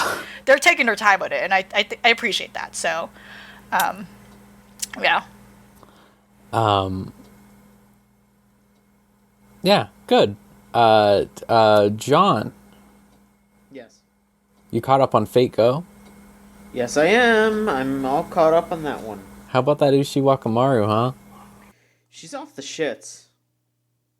She doesn't wear clothes, but she's very cute, so... She is very cute. I liked her voice. I specifically said, damn, she's got a nice voice on Twitter. Well, I was nicer about it, but she's got a very pretty voice. I like it a lot. It's exciting. It's exciting to watch. Shit is pretty constantly happening. It's just an interesting, exciting watch throughout. Gilgamesh is a very interesting character. I know that you hate his fucking guts. It's fine. I understand. This particular Gilgamesh is interesting, I feel like. He's more interesting than normal Gilgamesh 4. Absolutely sure, because he acts like a normal human being sometimes. Yeah, exactly. Like, I mean, he's a bit a bit much, but he's a bit much in the sense of like, oh, he's just like this god king that, you know, is super sure of himself, but he does have a bit of humanity in this, and you know, he seems to want what's best for his people at the end of the day, and that's a lot more, you know, understandable and believable than just the Gilgamesh that we usually see, which is just the mongrels. So I'm going to say a slur now. Yeah. It's fun. It's a good time. Lots of just like cute little moments back and forths. Definitely them trying to be like, oh hey, we gotta have our little moments of the master being super in tune with all the different servants, you know, like there's got to be scenes of that, and it's silly, but it's still fun. I was wondering how it played to you specifically, since you haven't played Babylon. Most of the people I know obviously have in Fate Go, so I'm glad to see that it's playing well for you. Like you didn't need to have seen it before. Like it's telling the story well enough that you know what's going on. Yeah, I think it absolutely is. I'm keeping up with everything. I don't know if there's any like little side things that I'm maybe missing, because I know that they go on to a lot of tangents to stretch things out, but then at the same time, it's probably for the best that those things are cut. But I can keep up with it perfectly. I, in a sense, I would almost feel like people that have experienced it already would almost maybe be like bored because, or I mean, I don't know. I mean, some people like to see things that they've already experienced, like animated and all that. Like, you know, you'll have people that already read JoJo that want to watch JoJo and all that shit. But, like, you know, like, this just seems like a perfect telling of it. Like, I couldn't imagine it, you know, being I couldn't imagine people being like, "Oh, you have to play it to get the full story." Like, no, I'm getting everything from this. So, I think personally, at least for me, I won't speak for anyone else. The reason I haven't been bored is because of the way that it is recontextualizing the fights and stuff like that by actually involving the characters that are around, like, you know, how they have Gilgamesh fight Enkidu. Because in what happens in the game, obviously, you know, is just you fucking pull out whoever the fuck. I'm pulling out Shiki from Kara no Kyokai, and she's just attacking Enkidu. Like, it's not like it becomes much more personal and well done. Like, it becomes much more like ingrained in that world and stuff like that. And I think it's much better for that. Yeah, no, absolutely. I don't like. Obviously, I absolutely believe that. You know, I'm not gonna think, oh, hey, they fucking they should have like some random servants show up because that's his servants. Like, I think it's smart that they just have him go in with Mashu and that's it. Yeah. You know, it's pretty fantastic. I'd recommend it to people even if they're not like crazy into Fate. Yeah. Yeah, I think it did a good job in the first episode of at least setting some stuff up. I think you'll definitely be like left like when they fucking have like that scene with MASH and freaking Francis Drake. It's like, I feel like for anyone who hadn't seen Francis Drake before would be like, what the fuck is this? Why isn't he on a pirate ship? Yeah. But otherwise, I'm glad to from what you've seen, which you haven't seen Camelot or whatever, so yeah, it's Look, I've tried. You're going to see Camelot soon anyway. The movie will be out. I'll watch it because I've been like every like day or two, I'll be like, I'm gonna see what I can do in Fate, and I like try to level some shit up. I try to figure out what I'm doing. I go into Camelot and I just get creamed, and I'm just like, all right, I'm not gonna play this anymore. I'm good. It's not fun. I'm sorry, everyone. But... That's okay. I don't think anyone would dispute you that Fate Go is fun, even if we like it. You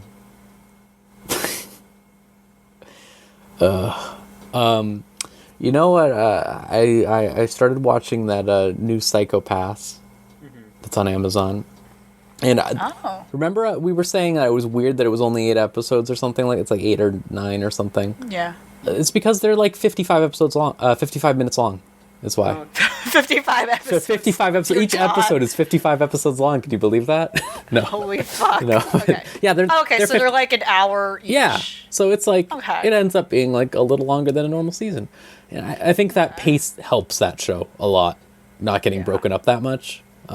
It's still getting broken up in weird ways where it's like, but not like particularly bad, where it would be like, oh yeah, a case doesn't end until like the first 10 minutes of the next episode or something like that. But that's good. Honestly, I like that because it like lets them not have to like artificially like inflate something with exposition or something like that, you know? Even though that stuff. Oh, yeah. That's definitely a trend I'm noticing with a lot, like, Western series in general, too, especially, like, ones that are now, like, going to the direction, like, this is just going to be a one-off miniseries. We're not going to, it's like, they go to a direction where the episodes themselves are super long, so then that actually is, like, so things do feel more complete by the end of it, and they're not dragging on something, expecting, like, oh, we're going to get a season renewal or whatever. Like, no, this is something that's contained, and, like, I think that's a very effective, like, way of storytelling in that format, and, like, I'm glad it's kind of catching on more, especially, yeah, and yeah, I mean that show is also entirely exposition though, so like, I mean like not exposition, but it's a lot of talking. That's what most of that show is, right?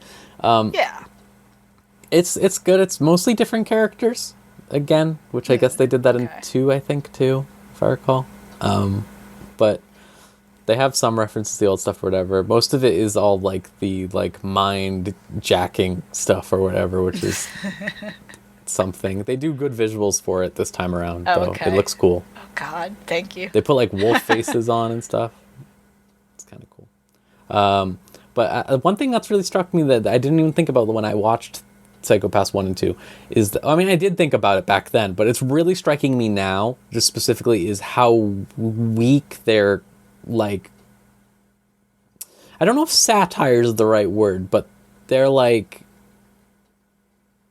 they're clearly trying to say something about like how like eugenics and like all of these like crime detection softwares that exist and stuff is bad, right? That's what clearly they're trying to say. Yeah, I don't think they do a good enough job of really doing it, because yeah, go back with like season 2. Season 2's biggest criticism was like, again, not to spoil, like, because like people probably still haven't, but like, because season 2's biggest criticism was the big reveal on how everything was working, and it was just not well thought out, like, and like how some of the characters like developed in such a way where like things were too on the nose and a little like it got a little more ridiculous than like how things were set up in the first season in regards to like how the system works and how society works.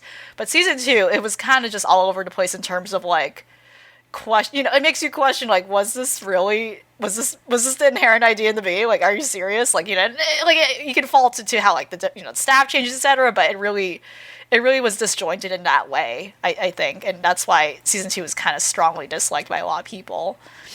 They like do a little bit. So they do it a little better where like the main 2 dudes are this one dude who just like he does all like the mind jacking stuff or whatever and like sees like the dead people or whatever, and the other one just like tries to keep him steady, like keep him grounded or whatever, and the other guy is an immigrant, and they try to go into that and how people treat immigrants and stuff like that.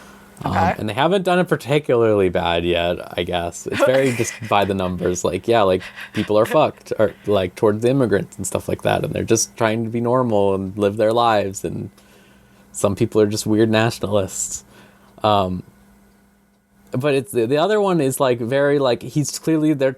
I feel like it's the writers trying to be like, okay, look, no, the system is bad. Do you understand? Do you understand this? Okay, do you understand? The system isn't real. Okay.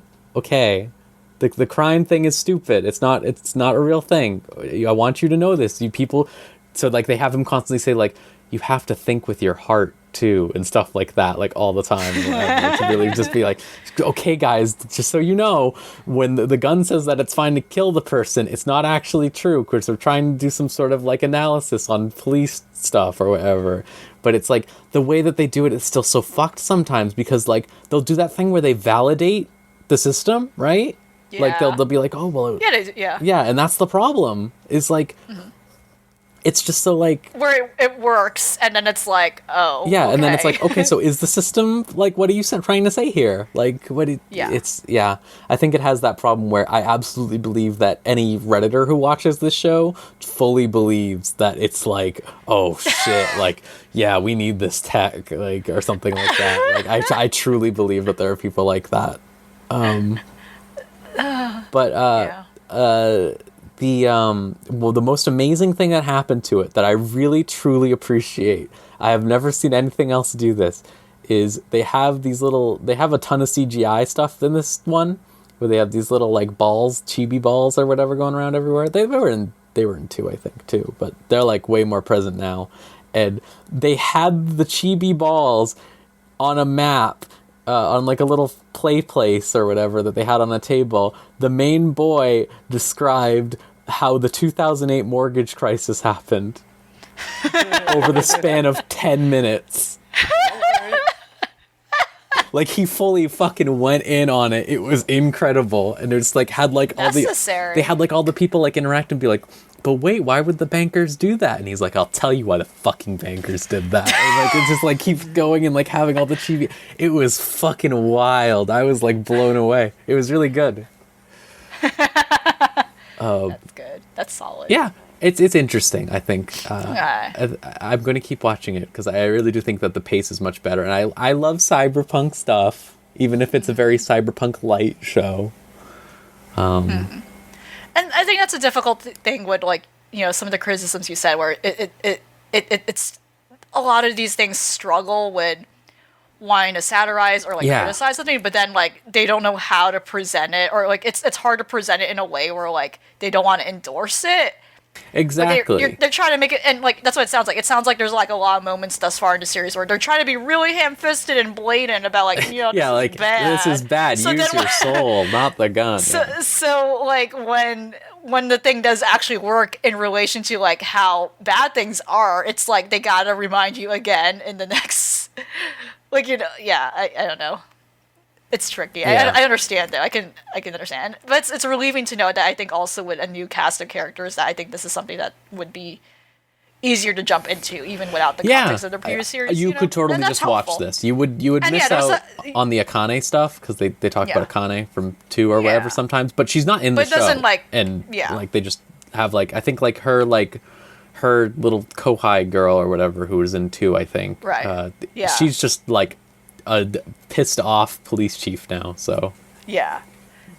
There's a big time gap between this series and the last one, so I think that's a good direction to decide to take. Where the stuff that happened before definitely influenced things now, but you don't. That's just a historical background thing for extra measure, Otherwise, new eyes can look at this. Yeah, that's cool. And all right, it's pretty easy to watch too. I think it's not intense or anything. It's just cool. It's like watching a procedural, kind of, honestly. That's kind of what it felt like. It kind of felt like watching a fucking Law and Order or something. But with cyberpunk anime people. They had a Vince McMahon character in there. It was kind of fucked up. They called him the Hercules Man or something, and he was a eugenics. He was part of the eugenics party running for governor. Oh God! Wow. Yeah, it's just pretty blatant. Yeah, a little bit blatant. That's what I mean. Is it's just fucking It's what? It's literally says why do you this think is the villain? Why do you think the guns have a trigger? Because we make the choice in the end, and they're whoa, that's this is writing. Yeah. But I'm still enjoying it, overall. Yeah, okay, but it's fucking weird. I've said this before, but they just do a Pulp Fiction joke at the end of the opening, and I'm really hung up on this. I just watched it. That's just. I don't get it. I don't get it. Why? It's so weird. Yeah, the two have no comparison. And nothing in common. They just have guns. They don't even use the guns most of the time. They use the gun to fire one bullet, and that's it. Gotta make noirish references because it's cool. They're fucking weird. How about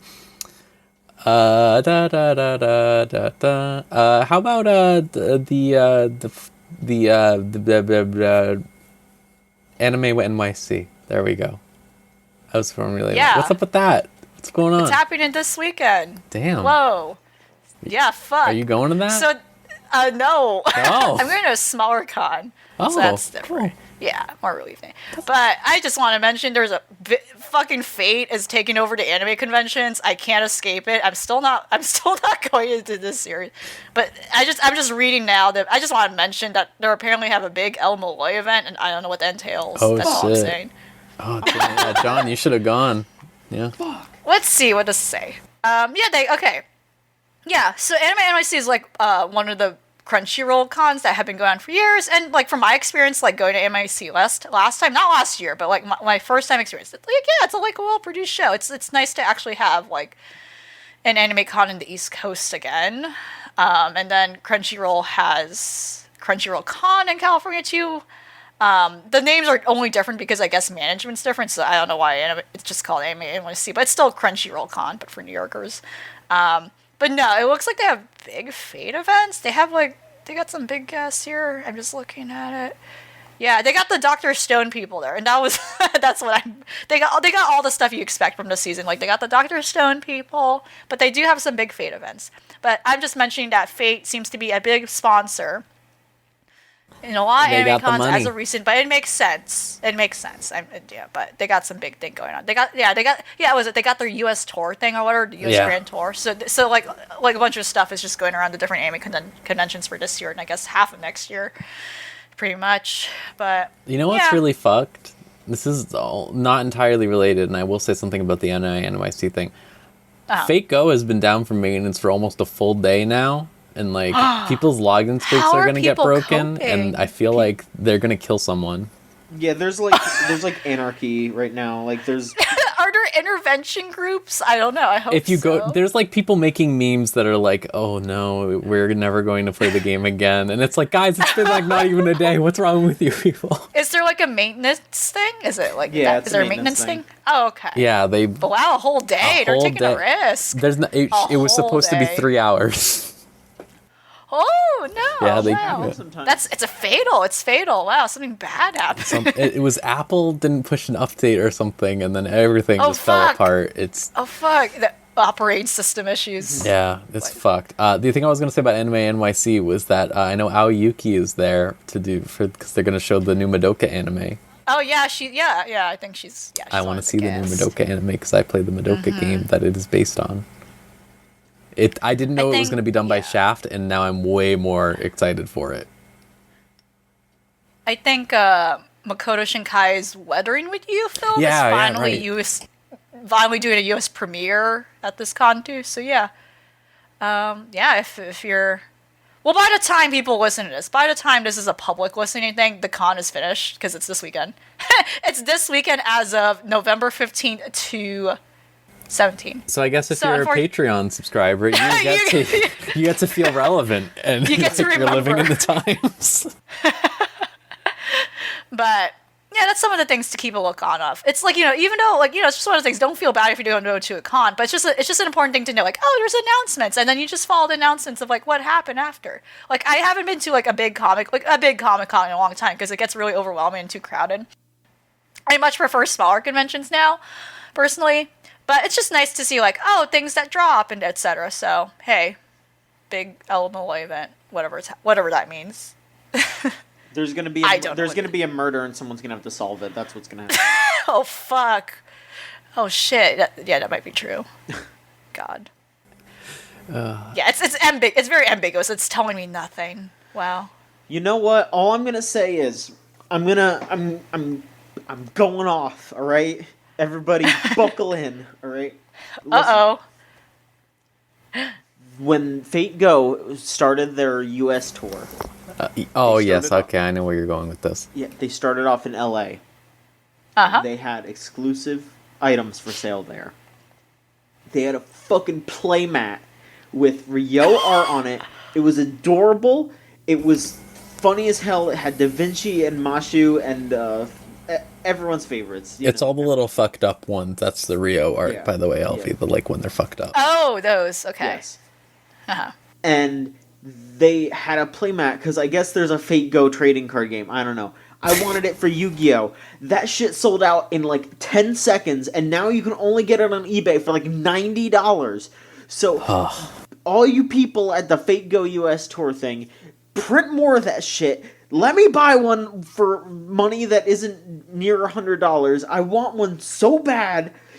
Fucking pieces of shit, make them more of them. Ugh! Anyway, yeah, that's it. I went off. Go off, King. I was gonna let you go off again about Pokemon if you wanted. Yeah. Oh God. I mean, Yeah. It's done. It's time. It's Oh, so is there nothing to say? Was there no last episode? I thought, oh, did we do that last time? It just ended. Yeah, like, No it just last shut episode. off like It just ended abruptly. Yeah. it cut to black like The Sopranos. It cuts to black. Yep. yeah, Yeah. Ash Sans just sitting Sopranos. there eating with everybody. Yeah. in a It's cafe, yeah. playing the Pokemon first theme song or whatever, and it gets to the part where it slowly "Ow," pans out like to the credits. and it goes like that. No one ever, and it just cuts out. Yeah. It's like interrupted. Yeah. God. No, it was whatever. They just kind of showed everyone being like, "Oh, we're gonna have more adventures." Oh 'cause- right, that happened. You talked about it, didn't you? Yeah, Ash is going back to Pallet Town to start a new adventure, and it just kind of shows everyone else getting ready to go. That like Lily is going with her family, also on her own adventure because they're trying to find their dad because the Magirna woke up. And of course they're not going to actually follow Lily anywhere because they're No. fucking cowards. Stupid, but. Like the last shots, like during the credits, were all of them just being like, "Oh, here's where everyone is," and they're all just doing their thing, whatever. And fucking, I guess Kukui and Burnett are gonna have a kid because they show Burnett's like pregnant in the last shot. So, wow, that's He fucked. Whoa. he fucked. Professor Good Kukui- for him. Yeah. Yeah, I don't know.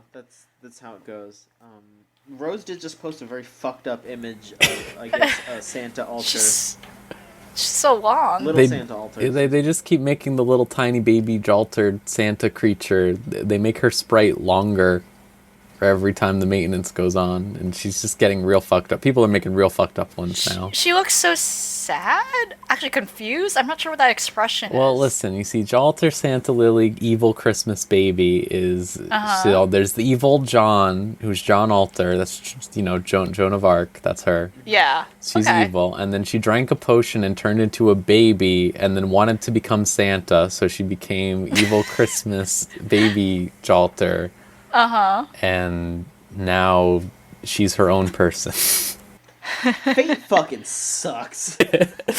Her character description in the game, they have the loading screens, they have little character descriptions. Her character description ends with, someone should really put a stop to this shit at some point, or something like that. Like, it's like, fucking, yeah, guy, stop it. Stop making them. This year we get Attila the Santa. Christmas spirit, yeah. I do appreciate how these chibi characters of, like, the characters are their own thing. Oh, like, yeah. And it's still explained. They have their own character. Like, yeah, there's, like, actually there's dimensional shit going on with them. Oh, yeah, it's fucked. If you ever... Well, like the Nico arc stuff, like, that's legitimately a separate character. And I'm yeah. like, what? I didn't realize it's actually, like, a canonical character. I thought it was just, like, okay. If you ever watch one Fate thing, you should watch the Fate Go manga anime. Because it's all the little fucked up creatures. Manga. Oh, it's just the show. Yeah, it's the little like fucked up vignettes of creatures learning with manga. We should just show that to LV after this. We should just. Oh, God. We need to corner you and do it. Initiation. It's really frightening. No. Oh. My long delayed initiation to Choochagatari. It's just real fucked up. It has been put off so long. I'm sure I'd enjoy it without a context. It does sound funny. Yeah, like, even if I have no idea. We're gonna harm LV for life. No. So. Yeah. If I'm not in the next episode of this podcast, you know what happens. We can't lose another one. All right. Yeah, you know what? Yeah, LV, let's let you do Fire Force, and I'll talk about one more thing, and then we'll go to questions. Oh, God. Fire Force. Oh, God. Oh, okay. no. I don't need my IQ or anything, but... All right. Fire Force has a huge whiplash problem, I feel like, where...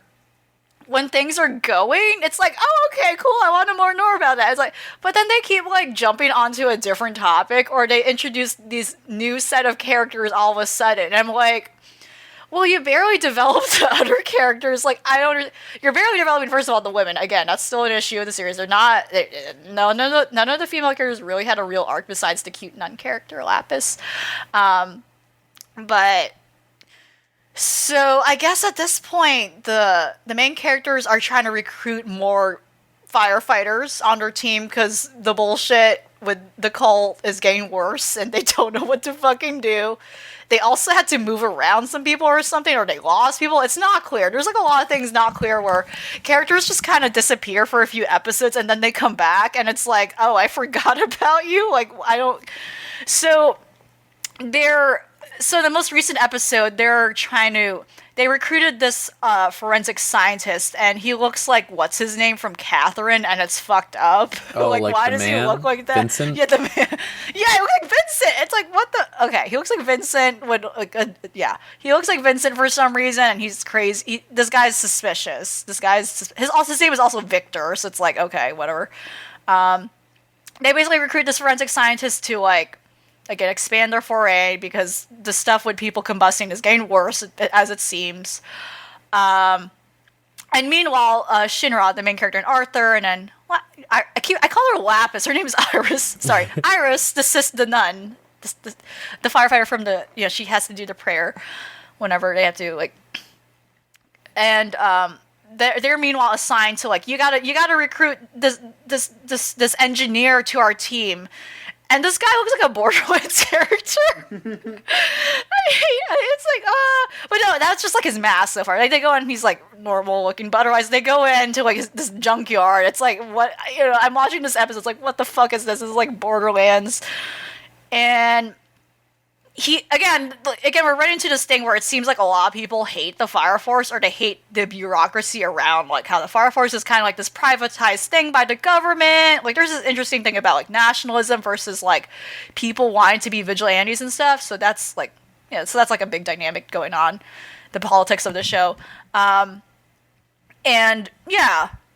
So the guy's name is Vulcan, this engineer, aka, or like a blacksmith, like, I don't know how to refer to him, but like his name is Vulcan, and he dreams about he has a dream of recreating animal life, and it's like opening up this weird thing now where a lot of species in this world are like like, what? Why is this suddenly a thing being brought up now? Like, a lot of animals are actually extinct on this planet. Are we on Earth? I'm not sure. I guess they all caught on fire. Maybe that's what happened. Everyone just, but meanwhile, we have this, like, I don't remember this character. Like, we have this other character who's coming in, intervene, and being like, no, you should join our Fire Force unit. And it's this, like, guy with a plague mask. His name is Giovanni. It's this fucked up guy with a plague doctor mask. He doesn't take it off. But lo and behold, of course, like, he has some sort of weird connection to the people combusting, causing all these combustions. So it's like a weird two-faced thing. See, as I'm explaining this, I'm confused. I'm trying to explain this, and I'm like, all these new characters are just they keep introducing these new set of characters, and they don't linger on them enough to, like, for me, at least for me personally, to kind of digest, like, what their role is on the bigger scheme of things.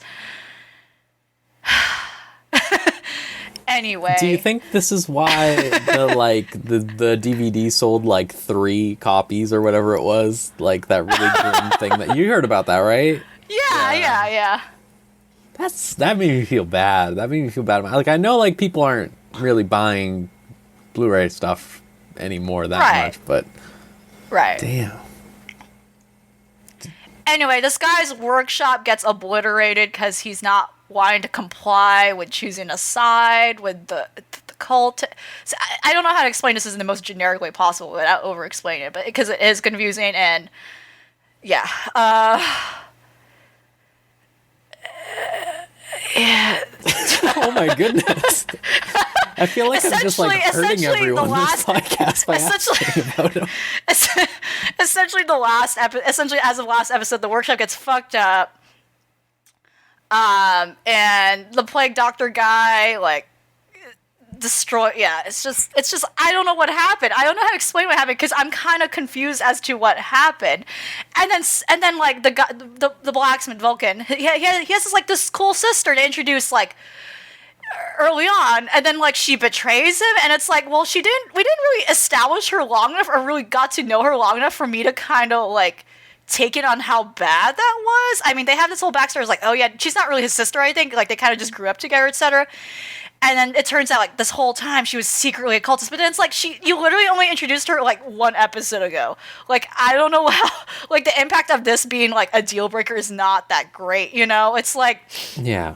Like we have these units of 2 to 3 episodes where our main characters are jumping from one town or visiting a group of different people, but we're not lingering on them long enough for me to, like, for my empathy and for me to digest all this information, like, being spilled out, and just, like, bam, bam, bang, like, just, like, being, like all this exposition going on in, like, within the span of these 2 episodes of these very specific characters that we won't see for a long time again, and we move on to immediately to the next new set of characters, and, like, the cycle keeps repeating. It's like, I really want to, like, know what's happening, but everything is happening way too fast, or paced in a way where I'm just not registering what's going on. All I know is that there's, like, this big issue, like, the only thing retained to me is that they're trying to visit and recruit all these people and visiting these different towns and groups to address the bigger issue of, like, combustion, and how, like, a lot of these things seem to be deliberately planned. But it's just like, going back to what I kind of said in the beginning, like, they're introducing all these new characters that I need to take in, that are important. They're all going to be important, I noticed. But meanwhile, like, even the main characters aren't fully developed enough, like, for me to, like, for me to kind of settle in on, like, kind of grow and empathize with him better. It's just like it's just information overload. I personally think in ways too where I don't think like it needs to like slow down a little more. Or, like I don't know how the manga's paced, but it's like it needs to slow down a little more, or like it like how things are explained needs to be slowed down a little more in a way. It's not taking time with its characters, and that's like a shame because all of them are really interesting so far. Yeah. I do really like the ideas and concepts being presented here. It's really interesting. Like the opening changed. It changed down to this crazy metal song. I'm not into it because I kind of like the other song better, but like it's intense. It's intense. And yeah, and like it shows like these new characters in the open. It shows all these new characters in the opening. I'm like, oh, okay, we're gonna be introduced to all these people now all of a sudden. But then it's like, why? It's just too much. It's too much. It's like, okay, I didn't get to know enough of like our main group, so now we're just gonna throw you in like all these other supporting characters like without taking our time, And the poor fan service girl, the poor fan service girl, whenever she pops in once in a while, I always have this glimmer of hope, like, oh, they're gonna finally develop her. They're gonna have like the serious scene with her. They don't. She just falls into like a fan service joke. It's like, which is the girl with pigtails. But yeah, I don't know. I still like the series overall, but it's just like it's kind of exhausting because it's like I literally don't know what's going on half the time. They're like going through so many things so fast, too condensed in a way, I think. I feel like every time you talk about Fire Force, I say the same thing to you, and Yeah. it really like I just say like, well, I hope that it can be better. You like, do. I hope You that say I say it the every exact single time or same something. thing. Like, I'm sorry that it's so do. bad. It's just like I was about to say that again. I was like, don't say it again. Like, what are you doing? You said it again. Like I really do want that though, because I do. I have seen parts of the show now because my roommate started watching it like a few weeks ago, and I've seen parts of it now, and I see exactly what you mean about like when it's really really good and like it's compelling. Like It's not organized. Yeah, it's not organized. not That's at all. It's not organized. It's not consistent, which goes back to me. I think the word inconsistent is like the strongest word I can say with a show because again, it goes back to a lot of things. It goes back to I don't know if you're focusing on Shinra, like he's the main character. Like I can't tell, or I don't know if you have like I can't tell if this series knows how to balance its female characters at all. I can't tell like when like the fan service in the show is not good because it's too random, right? And that's the biggest issue. It's like the treatment of that one character is just like not good at all. It's not consistent. It's like it doesn't make like when things are brought up, it's not carried over. It's just it's not consistent, and that's a problem. Well, I'm not going to say the thing, so don't worry. But we can only hope that anime at large can figure out pacing problems because it just seems like a consistent blight, and it will always happen. That's the nature of the medium. But it's like there's some that are just so obvious. Like it's just like if you just like did this one thing, it'd be better. Like if they just decided that they were going to focus on one person or one concept or anything instead of just bouncing around. That's what I remember. What I really liked about the last few episodes is it shows, again, Iris, the cute nun character, like it shows her in casual clothes. I think that was highlight. It's like, oh, and then she's like touching all the weird stuff in the junkyard, and she keeps fucking things up because the guy made so like just I forgot to mention the engineer they were visiting Vulcan. He makes all these fucked up animal robots. It's like Five Nights at Freddy's level of quality. It's terrifying. It's fucked up. Like one of them is just like a squirrel, and then when Arthur, the delusional like Camelot kid, like when he picks one up, it just starts peeing. It's like, what the fuck is this? It's Why would you really make a robot that peed? Oh, John would do that actually. Wow, that's so inconvenient. But anyway, there were like a lot of really funny visual gags, like in regards to like the non-serious parts of those episodes. But a lot of it really was just confusing because it was just again, like as I said, an overstimulus of just like you're just introducing all these new characters and plot threads all at once when we didn't even resolve or like gloss over like what happened last time, But yeah, that's it. That's Fire Force. Good luck to me. Yeah. Good luck to you indeed. So, what's a weird pacing one? So I'm just going to say, I wasn't even going to say anything meaningful about No Guns Life, but I want to say that everyone should watch it because it's dope as hell. They did do the bad trans joke again, but I can just ignore it because of how fucking kick-ass the rest of the show is, that it's just like, whatever. soon pass. That's how you know it's good, you know, if I can endure that. It's you know what has fucking issues is John would have said this too if he had been caught up on it. The Board Game Girl anime, okay? Yeah. Okay, so I'm caught up on it. The most fucked up thing about that show is I figured out what it is it's not even particularly that they take so long to get to the board games. That's the problem. It's that they don't spend enough time on the board game, and the time that they are spending on the board game is just like bullshit. Like, yeah. This is the biggest problem, and I noticed it recently because the most recent episode was the glasses girl showing the game that she's been making to her friends and having them play it. Oh, making a game. Yeah, she's making a game. She wants to be a game author. All right. Oh, And cool. Okay. she's showing it to their friends, and she's explaining it. And I'm like, oh, cool, like, explain it or whatever, or, like, have some sort of thing or something. But they don't spend, like, the things that she's explaining are, like, stupid. Like, the things she's explaining is, like, for example, she'll go, here are like, she's made, like, a bunch of custom stuff for it, but she just pulls out, like, a normal, like, deck of cards or whatever, like, a normal number, like, you know. Yeah. Whatever. She pulls that out and she gives it to them.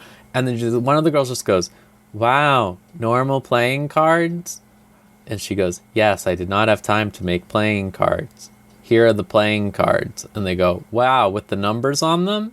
And she goes, yes, the numbers. The number on the card represents the number that you get. And they go, wow. So it ends up working pretty well, even if it's not original cards, huh? And she goes, yes. And I was like, what was that?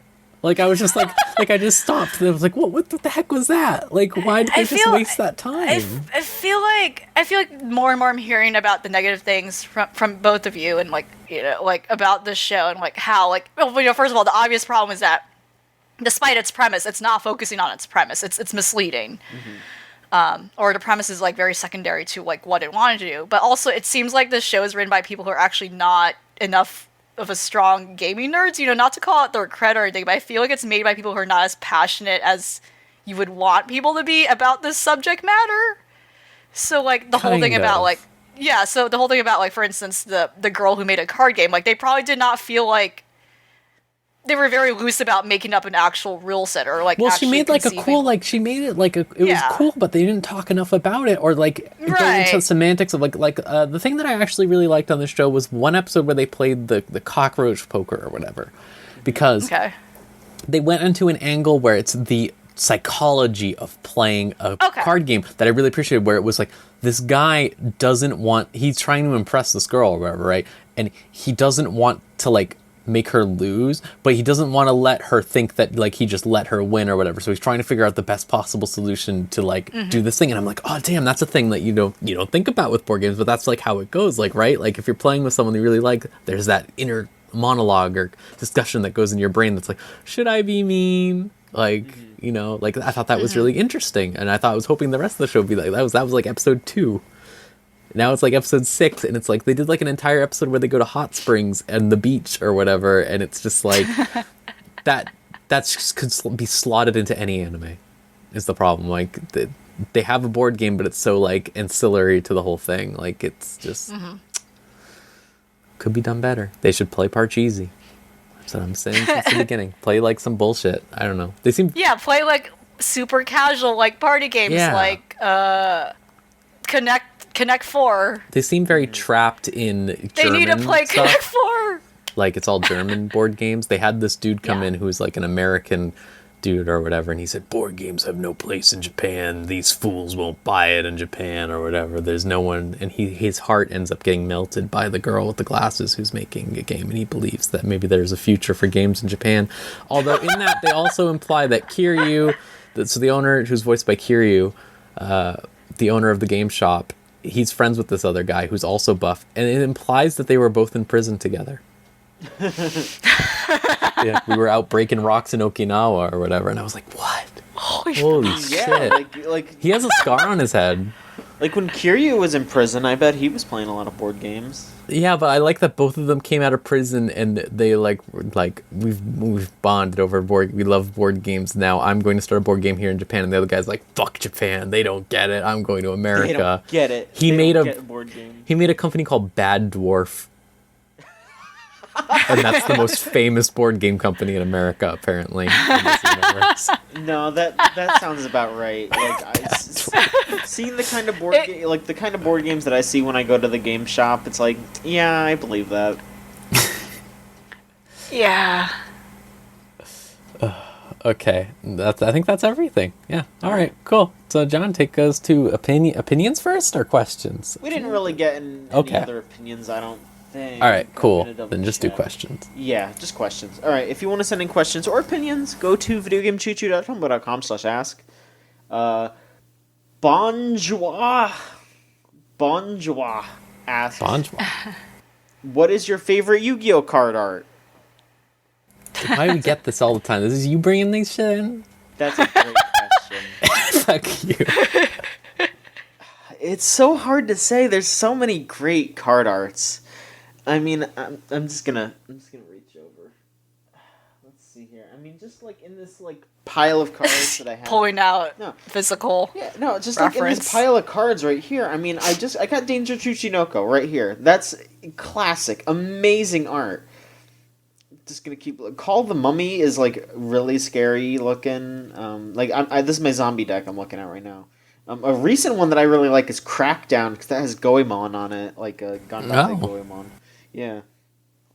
What's that fucked up one that looks like a jellyfish with a jewel in the middle of it?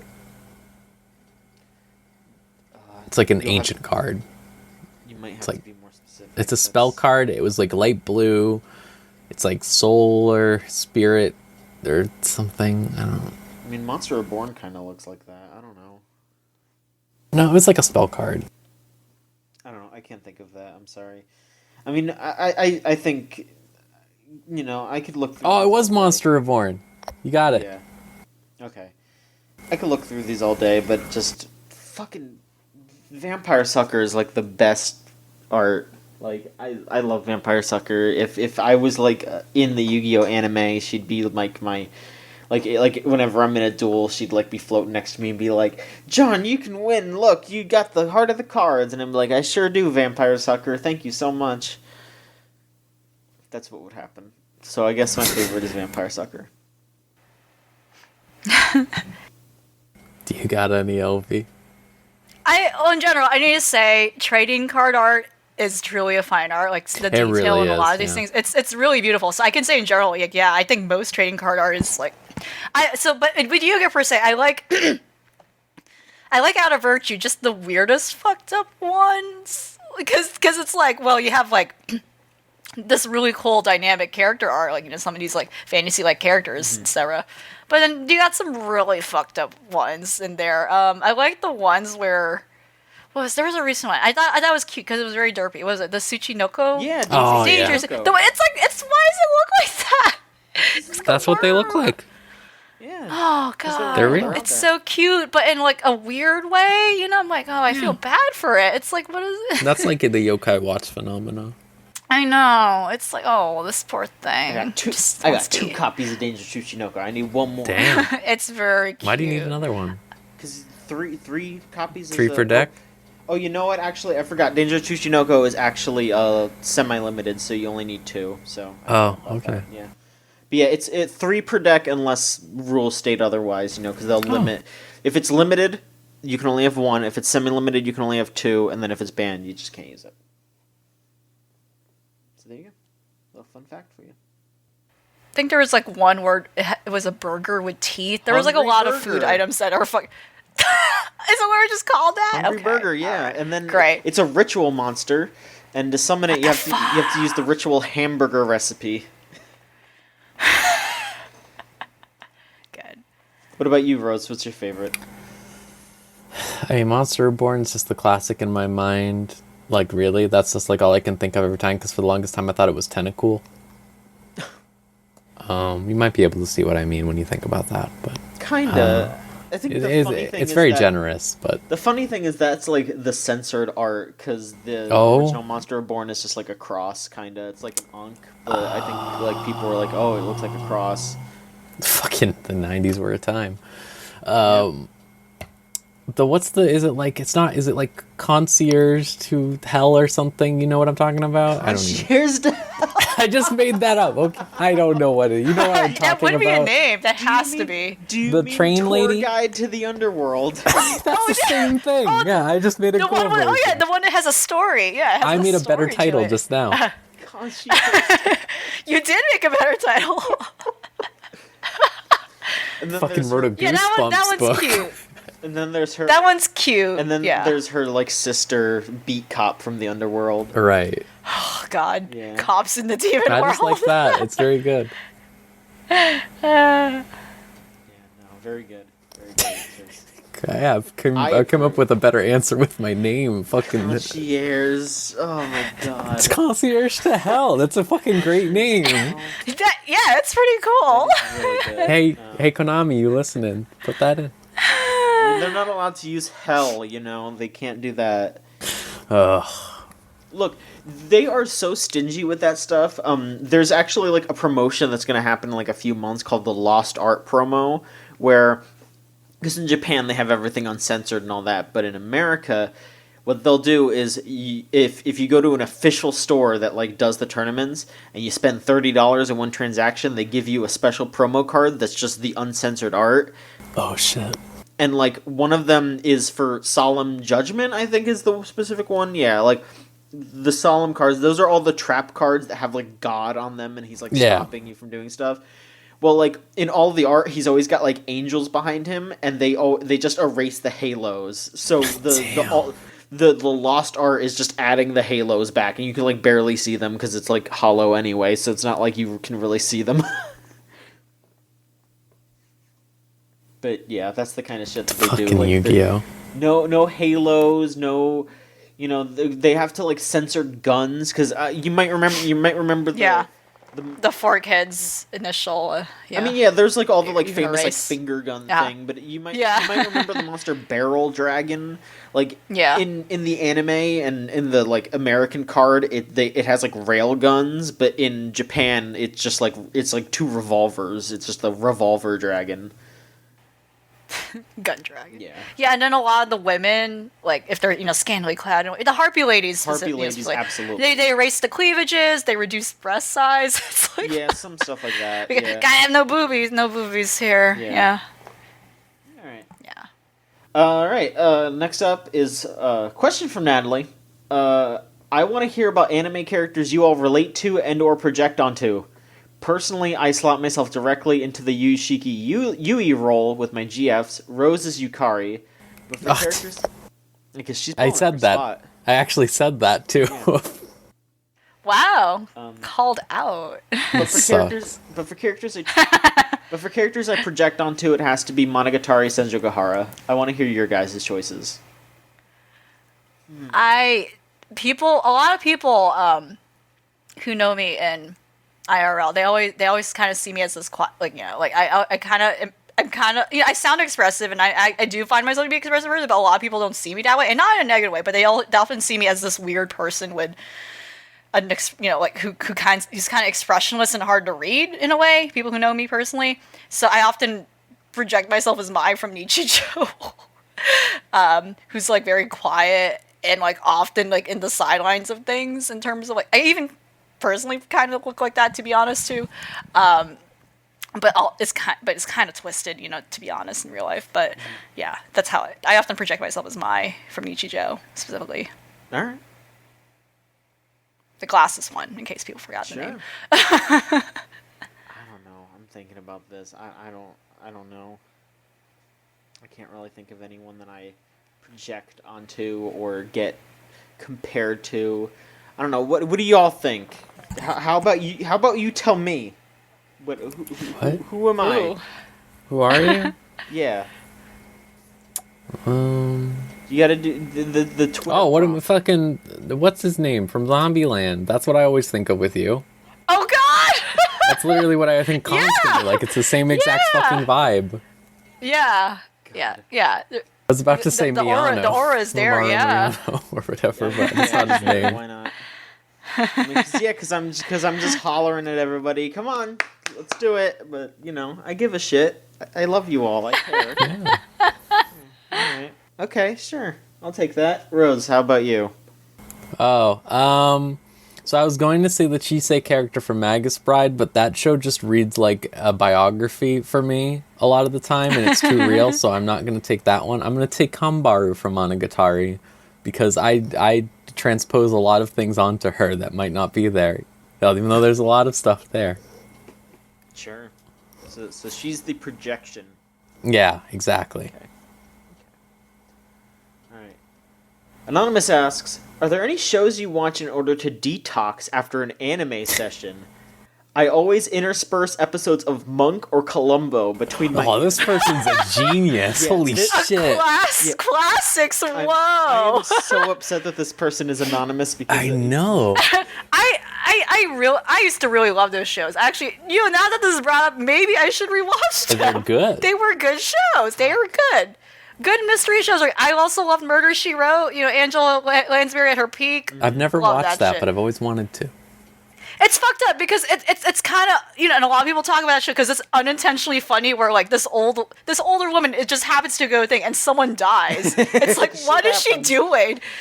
Yeah, she just goes over and she's like, the whole joke is she's not like a detective like those other two characters mentioned, but she just, for some reason, death follows her. So it's like, oh, she's just a writer. That's the premise of the show. She's a writer. Yeah. It's fucked up. I'm if we're just kind of talking about fucking mystery shows, I'm not ashamed of it, but it is definitely a guilty pleasure. I love watching Law and Order. Like those shows. Oh, big time. John, you watch Criminal Intent ever? I love Criminal Intent. Okay, good. I just wanted to make sure, because every time I mention Criminal Intent to someone, they always say, I've never heard of that one, or no. That's my favorite one. Criminal Intent is like the one that has like the most like legitimacy, but if you just want to watch, like, because the thing is like, yeah, Criminal Intent is usually just like good throughout.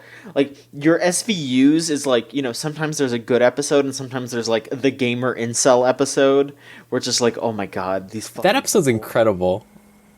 It's insane. That show is just like, you never know what you're gonna get. You really don't. And sometimes you're just like, oh, this is hilarious, or oh, this is like actually like well written, or oh man, the Mariska Hargitay really wanted to get an Emmy or something, so she had like a 3-episode arc where she got kidnapped and like the shit beat out of her. Can I tell you real quick? I tweeted about this a little bit ago, but the one episode of Law and Order that strikes me in my brain that I always remember when I think of Law and Order is this episode where it was this dead body in an elevator. Mm-hmm. I started watching the episode before I didn't watch the cold open. You know how they do it or whatever, where they do the crime and then they do the theme song. So it was a Criminal Intent episode. No, it was a normal Law and Order original before it ended. Okay, because usually Criminal Intent is because for you see everything. Yeah, Criminal Intent, they just show you everything, and then the rest of it is like. Oh wait, so maybe then I didn't miss it. Well, either way, it was original Law and Order, like the second to last season. Right. Okay, and all I remember is body in an elevator, cameras all around, people are crowding, they're all yelling, they're all like looking in this lobby or whatever. Mm-hmm. The cops walk up. One of the cops says, "Who's this guy? Some celebrity?"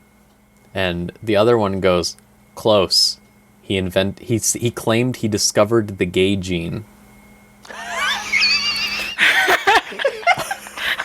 And that was just like, that's all I can think of when I think of Law and Order, is that for some reason. This show, like it whips ass for all the wrong reasons. It's fucking... It's great. But yeah, Law and Order. I think one of the detectives at that point was the fucking dude who is Jughead's dad on Riverdale now. God. Oh my god. The cage.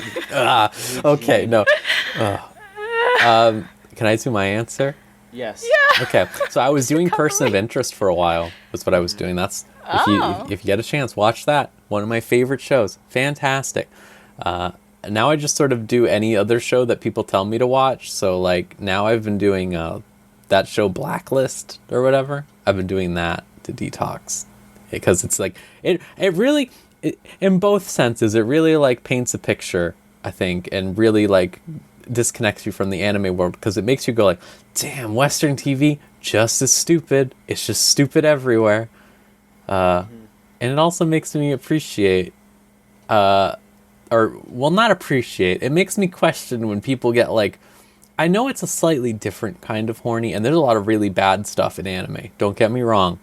But there's a lot of bad stuff in normal, like, live action programs, too. Like, that just everyone watches. And it's really weird how it's always colored that, like, anime is, like, evil horny or something. And it's only horny and you can't watch it when, like... Man, some of these shows I've watched, let me tell you. Well, people make fun of, like, HBO's programming where they often just have, like, sex scenes for no reason, you know? That's, like, the biggest thing, right? You know, that's the whole thing about, like, you know, some of the criticism over Game of Thrones is, like, it feels like a lot of the sex is just very exploitive, you know? Like, we're gonna depict rape and stuff. It's like, you don't need to show this. You can tell what happened without but, you know, it's just one of those things. It's like, yeah, it's, like, normalized to a point where it's like, you know... It's equally bad, you know. It's equally bad. Yeah, it's equally definitely, yeah. That's what I mean. Yeah, there should be no. I wish there was more people getting that about it in America. Like, I know there are some, but I wish more people would, because it's like, it's really like that's what really struck out at me when I was watching Person of Interest was there's one sex scene in the entire 5-season run, and also it's between two lesbians. So go off. Like, it was really refreshing to not have to be like, oh, great, I'm watching another episode. When do I have to see an ass again? You know? Don't worry, you'll see an ass whenever I post a selfie on Twitter.com. Hey, calm Good down. night, everybody. Let's see here. Here's Trixie sent in a question as well. Oh. OVAs and specials for shows tend to be nothing more than nice supplementary material, if they even reach that level. But occasionally a series tends to have specials that match up to the main show itself, if not have their own special appeal. Hitomari Sketch is the premier example of this to me, having even more lighthearted and funny skits and plots that deserve to be seen. What are your favorite examples of OVA/specials for a series that are just as good to watch? I'm gonna pull one that y'all might not expect from John Machonsky. Dragon Maid. Oh, that OVA was great. Yeah. Dragon Maid has a fantastic OVA, and like it has just like that really great Kyoani appeal, and it's fantastic. Dragon Maid's got a great OVA. Similarly, you know, another one that's set in like a hot spring area, Mob Psycho. Still need to watch Mob Psycho too. It's fucking great. I bet it is. LV, have you thought of any, or do you want me to fill for time? Well, I would at least the one coming to mind, for instance, is I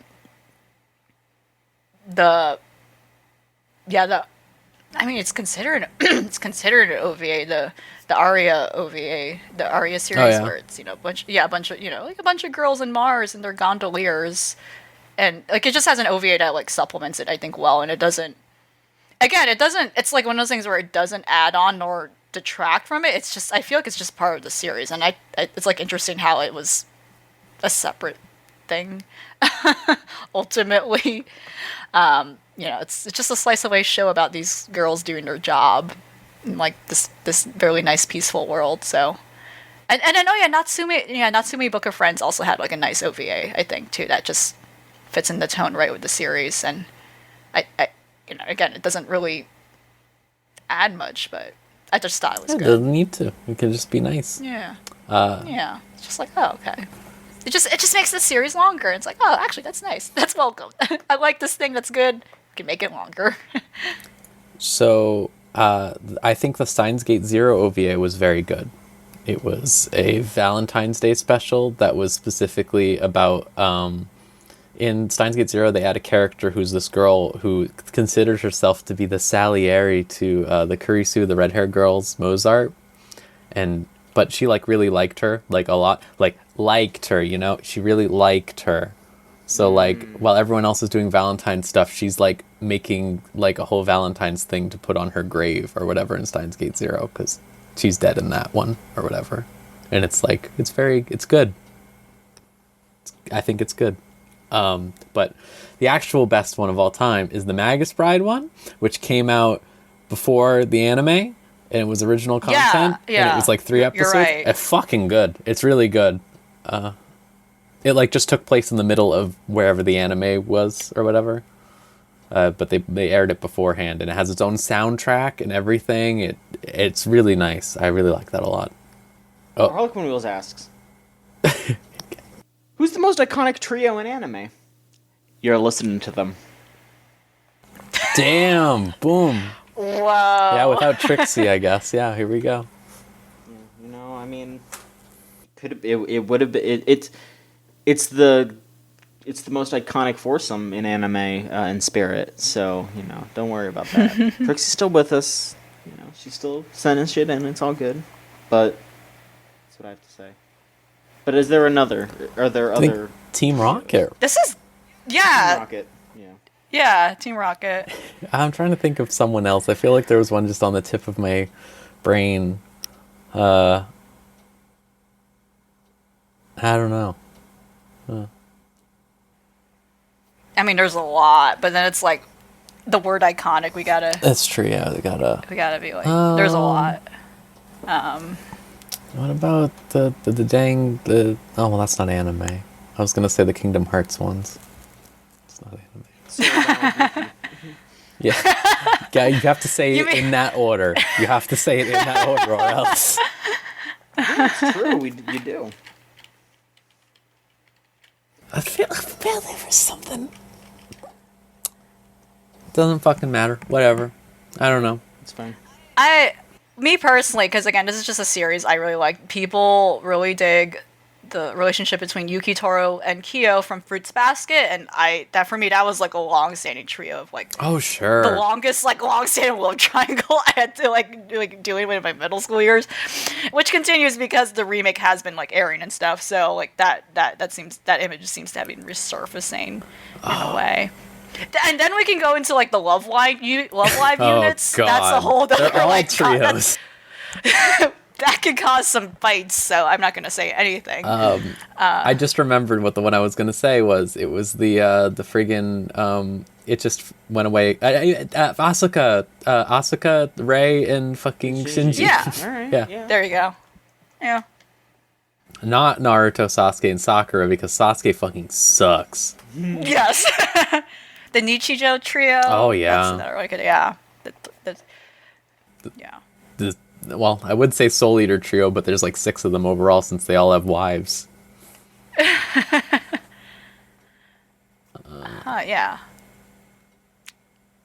All right. Try We to have like, one last figure question something here, and it's gonna kill us all.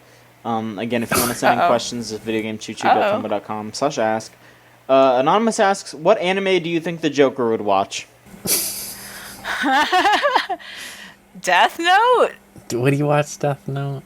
Would he watch Death Note? No, like, I'm trying to or like, think. oh no, am I reading this wrong? Would he watch something ironically, or would he like? Oh, would he I be feel ironic? like he be watches sincere? normal stuff. To be honest, I don't think he trying should to be think of watching a- anything that reflects what he is. He would watch another because it's so fucked up, you know, or whatever. No, but now that I'm saying this, I feel like he would watch something that doesn't reflect what the character represents. He would watch something because it's funny or something. I don't know. I feel like, it's fucked up thinking like, the Joker would watch something like Yu Yu Shiki, Like, I think he would watch It is Yu Yu fucked up to Shiki. think about that, isn't it? But he would! I think he would.